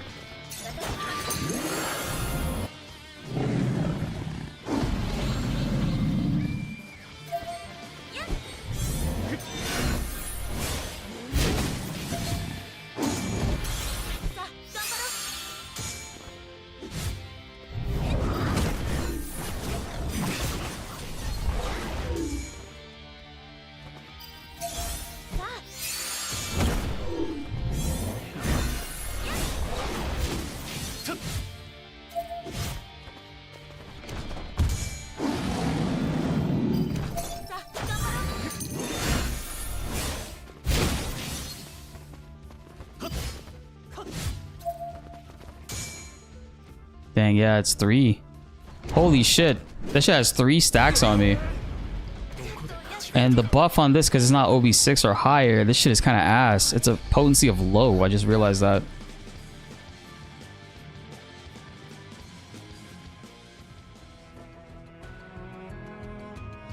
Dang it. And if you look at Barrett and Barrett and Matt, they're like both in the 60s, I think. 57. Oh my god, it's gonna take like it wouldn't take too long, I guess.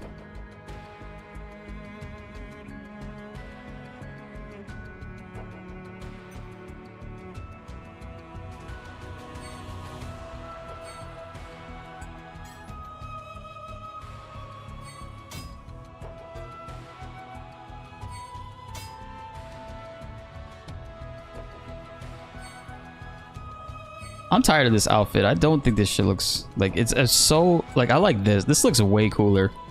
I love this pose and everything.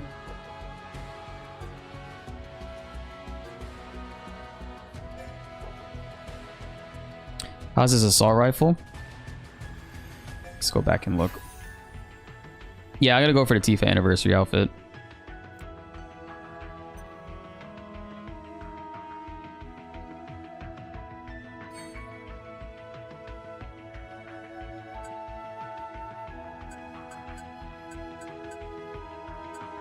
No way, I don't have assault rifle? Oh my god.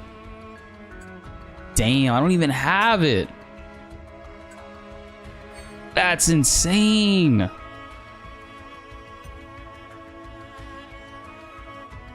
Where? How is that possible? The Barrett disrespect on the rolls. Let's see the last summer outfit for Tifa? No, I saw the bunny outfit one.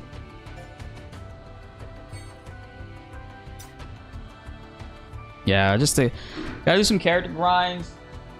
I could probably focus on the other towers, right? Like these ones, Cerulean Tower, Emerald Tower. They shouldn't be too hard to go through these with the teams, because I essentially just have one OP person carrying.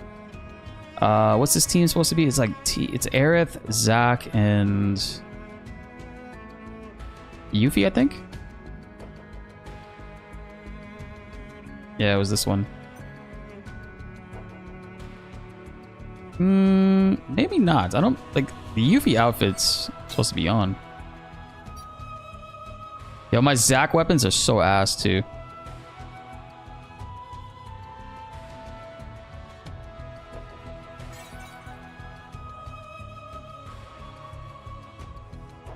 What's up, Sephiroth Payne? My Blitz ID. I posted it earlier. Let me find it. Yeah, this one here. Make sure you join. If you're gonna add me though, make sure you. Oh, whoops. Make sure you join the Discord. I'm like, not even paying attention. Make sure you join the Discord, because like when I'm playing and stuff, I'll be messaging it in there and stuff and whatnot, what I'm doing. And we have a lot of people that play Ever Crisis in our Discord. It's probably the most active game, believe it or not. Right now, Ever Crisis is the most active game in our Discord.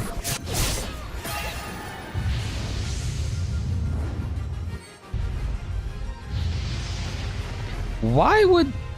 Okay, auto... That's stupid. I just realized auto used Ifrit on the red elemental.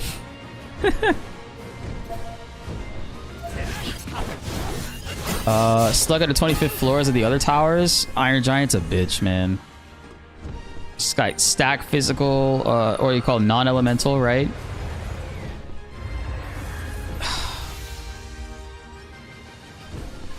Just outlive his vicious attacks.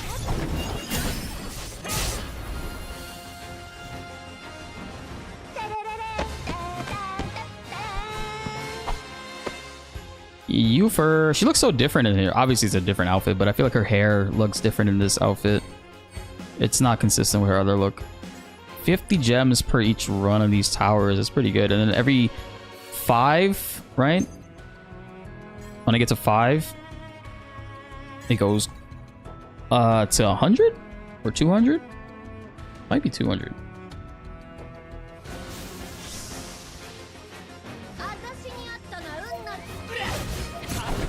What's up, ZKZ?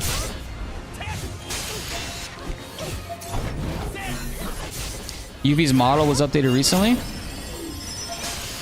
I remember, I think I stopped playing around the time when they did, like, they updated Sephiroth's model. Because he kind of had this, like, weird, like, he had his older evil face on his younger body, which didn't make sense. And they went ahead and they changed it. And when they updated Sephiroth's face, it was weird because you could tell it's like completely different. And I didn't realize how bad it was before. He had darker eyes. He had like the evil like cheekbones. Now his face is more round, and he looks kind of like more like Cloud did when he was younger. In the Nibelheim flashback.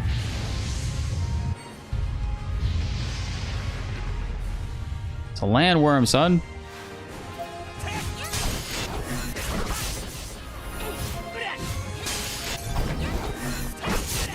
Yeah, Yuffie buffing everybody's magic attack is so good.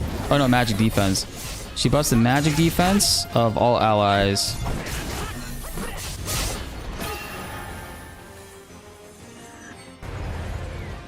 Isn't he dead?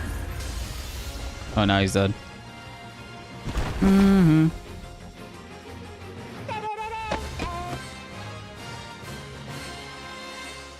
Oh, I get some decent XP out of this too, so at least get some levels somewhat. All right, so I'm curious. I want to see how much. Oh yeah, you also get Mithril ore too. Every 5. It's funny how like hard Mithril ore was to get in the very beginning of this shit, and then it's not a problem anymore. You get Mithril ore for almost doing anything. It's in all the exchanges. It's in the guild shop now. Sometimes, if your luck is good.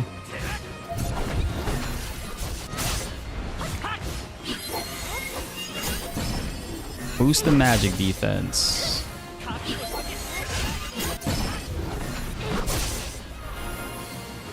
It's really good for Yuffie. Making everybody take less damage.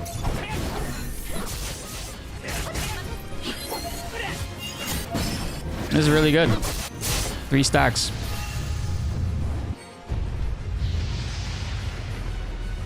The fiery condor died from Ifrit. They're all weak to ice, so that's cool. Boom, boom, boom, boom.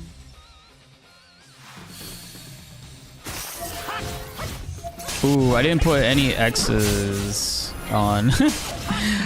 Yeah. Whatever. He ain't gonna be in Rush Hour 3. It'll probably do it 1600, 2600. Boom. Yeah, we have a guild. I think we're at capacity though, but you could still apply, and if spots open up, we can invite you in. But the guild master and stuff, they're in the Discord. So !Discord, Sephiroth Pain. Type it in the chat, !Discord. It's a link to join our Discord. And more details will be in there. 100. So you get 100 for this, 18k guild, gil, and 20 mithril ore every 5 floors. It's pretty good.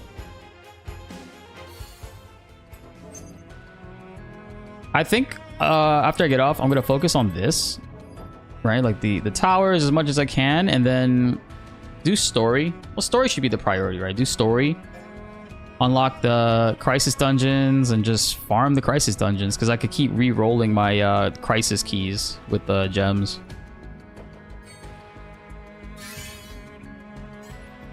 There's no limit on that, right?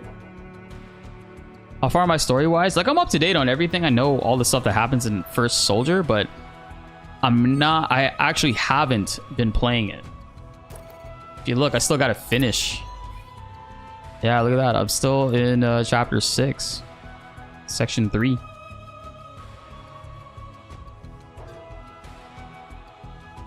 So we gotta do that. Crisis Core and FF7. Where is this way?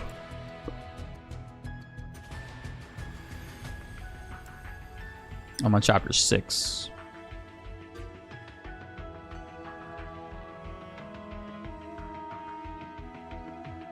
Oh yeah, you know what? Thank you, Doggo. I forgot about that. Right, the extra ones, they give you bonus shit too. Yeah, first time completion here.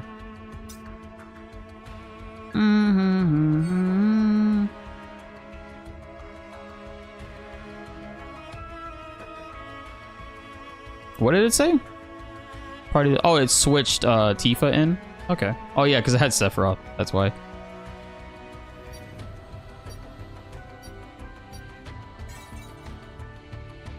$200 each. Nice. What free outfit did I pick? Sephiroth Wind Mastery, the Halloween one. I wonder if I should have waited, because the next month that would have been back.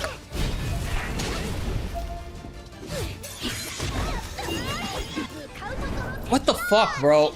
It auto-equipped the fucking nail bat on Cloud.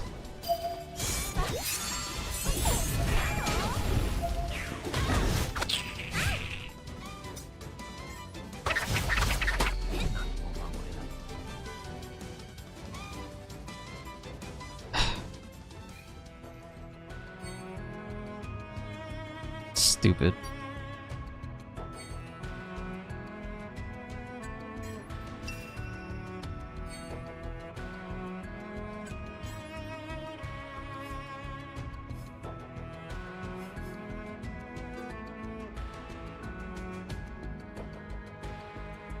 The Bahamut gear with no bat looks hilarious.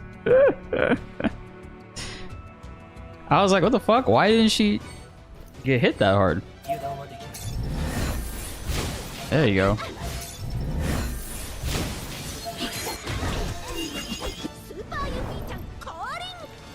Super Yuffie. She escaped my land.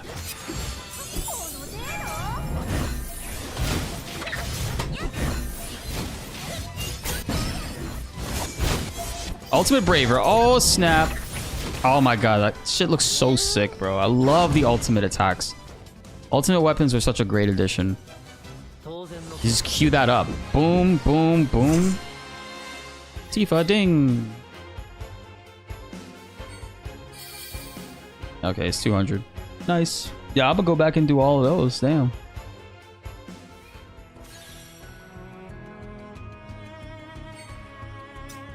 Do you get a gem for completing this one too? Let me see.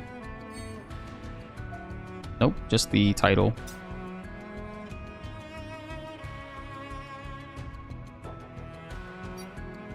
Yo, it did it again. So for these ones, it auto equips because the party isn't set up properly. Halloween's coming up. Picked up Clouds. Halloween, since the bandage sword is OB enough, you don't want to pull. Oh man, I missed out on so much Halloween shit. Because the Halloween stuff for this game came out when I went to TwitchCon last year. All right, well that was fun, man. What a fun stream. I'm gonna actually let this stream post as a video because I don't have a video for the weekend. So it's gonna go live immediately. So if you tuned in now and you want to tune into like an earlier portion and rewatch the panel, we watched the panel and we read some like Ff7 Part 3 news. Feel free to check that out, guys. That'll be there for you all to enjoy and check out. Your boys gonna call it a night. It is 2 a.m. Thank you guys for tuning in. We're gonna have more streams. And I'll keep saying that and it's not happening, but trust me, I'm working on it. There's been so much things that I've been doing between making videos and then house stuff. It's hard to like find time to like put aside time to like stream. But tonight was fun. I had a great night chilling with you all. We'll do more Ever Crisis stuff, you know. Second anniversary. First anniversary is here. Got a lot of events coming up. It'll be a good time. It'll be a good time. It has been. And look forward to chilling with you guys some more. Yeah, no problem, man. I'll see you guys on. We'll have some next time. We'll have some events and stuff and whatnot. Maybe some Rebirth nights as well. But ideally, I do want to play something new, like Final Fantasy X. Do a playthrough of something because once the PS5 Pro comes out, that's gonna be another like 2 months of just non-stop like cycling Rebirth and doing a bunch of new shit, you know, because you never know. Might be some new DLC that comes with that. Oh, Caleb is running FF7. Nice. Yeah, we'll raid Caleb. I'm gonna let this stream post as a video, but we're gonna raid Caleb. Thanks for letting me know. I think he's the only person on my friend list that's on right now. No, there's a couple people, but they're not playing like RPGs or anything. All right, sweet. We're gonna raid Caleb. He's doing FF7 speed runs. He's back on it. The other night he was doing Mega Man, and then he switched to FFT. So we gonna raid our boy. You guys have a good one. Take care. Love you all. Peace.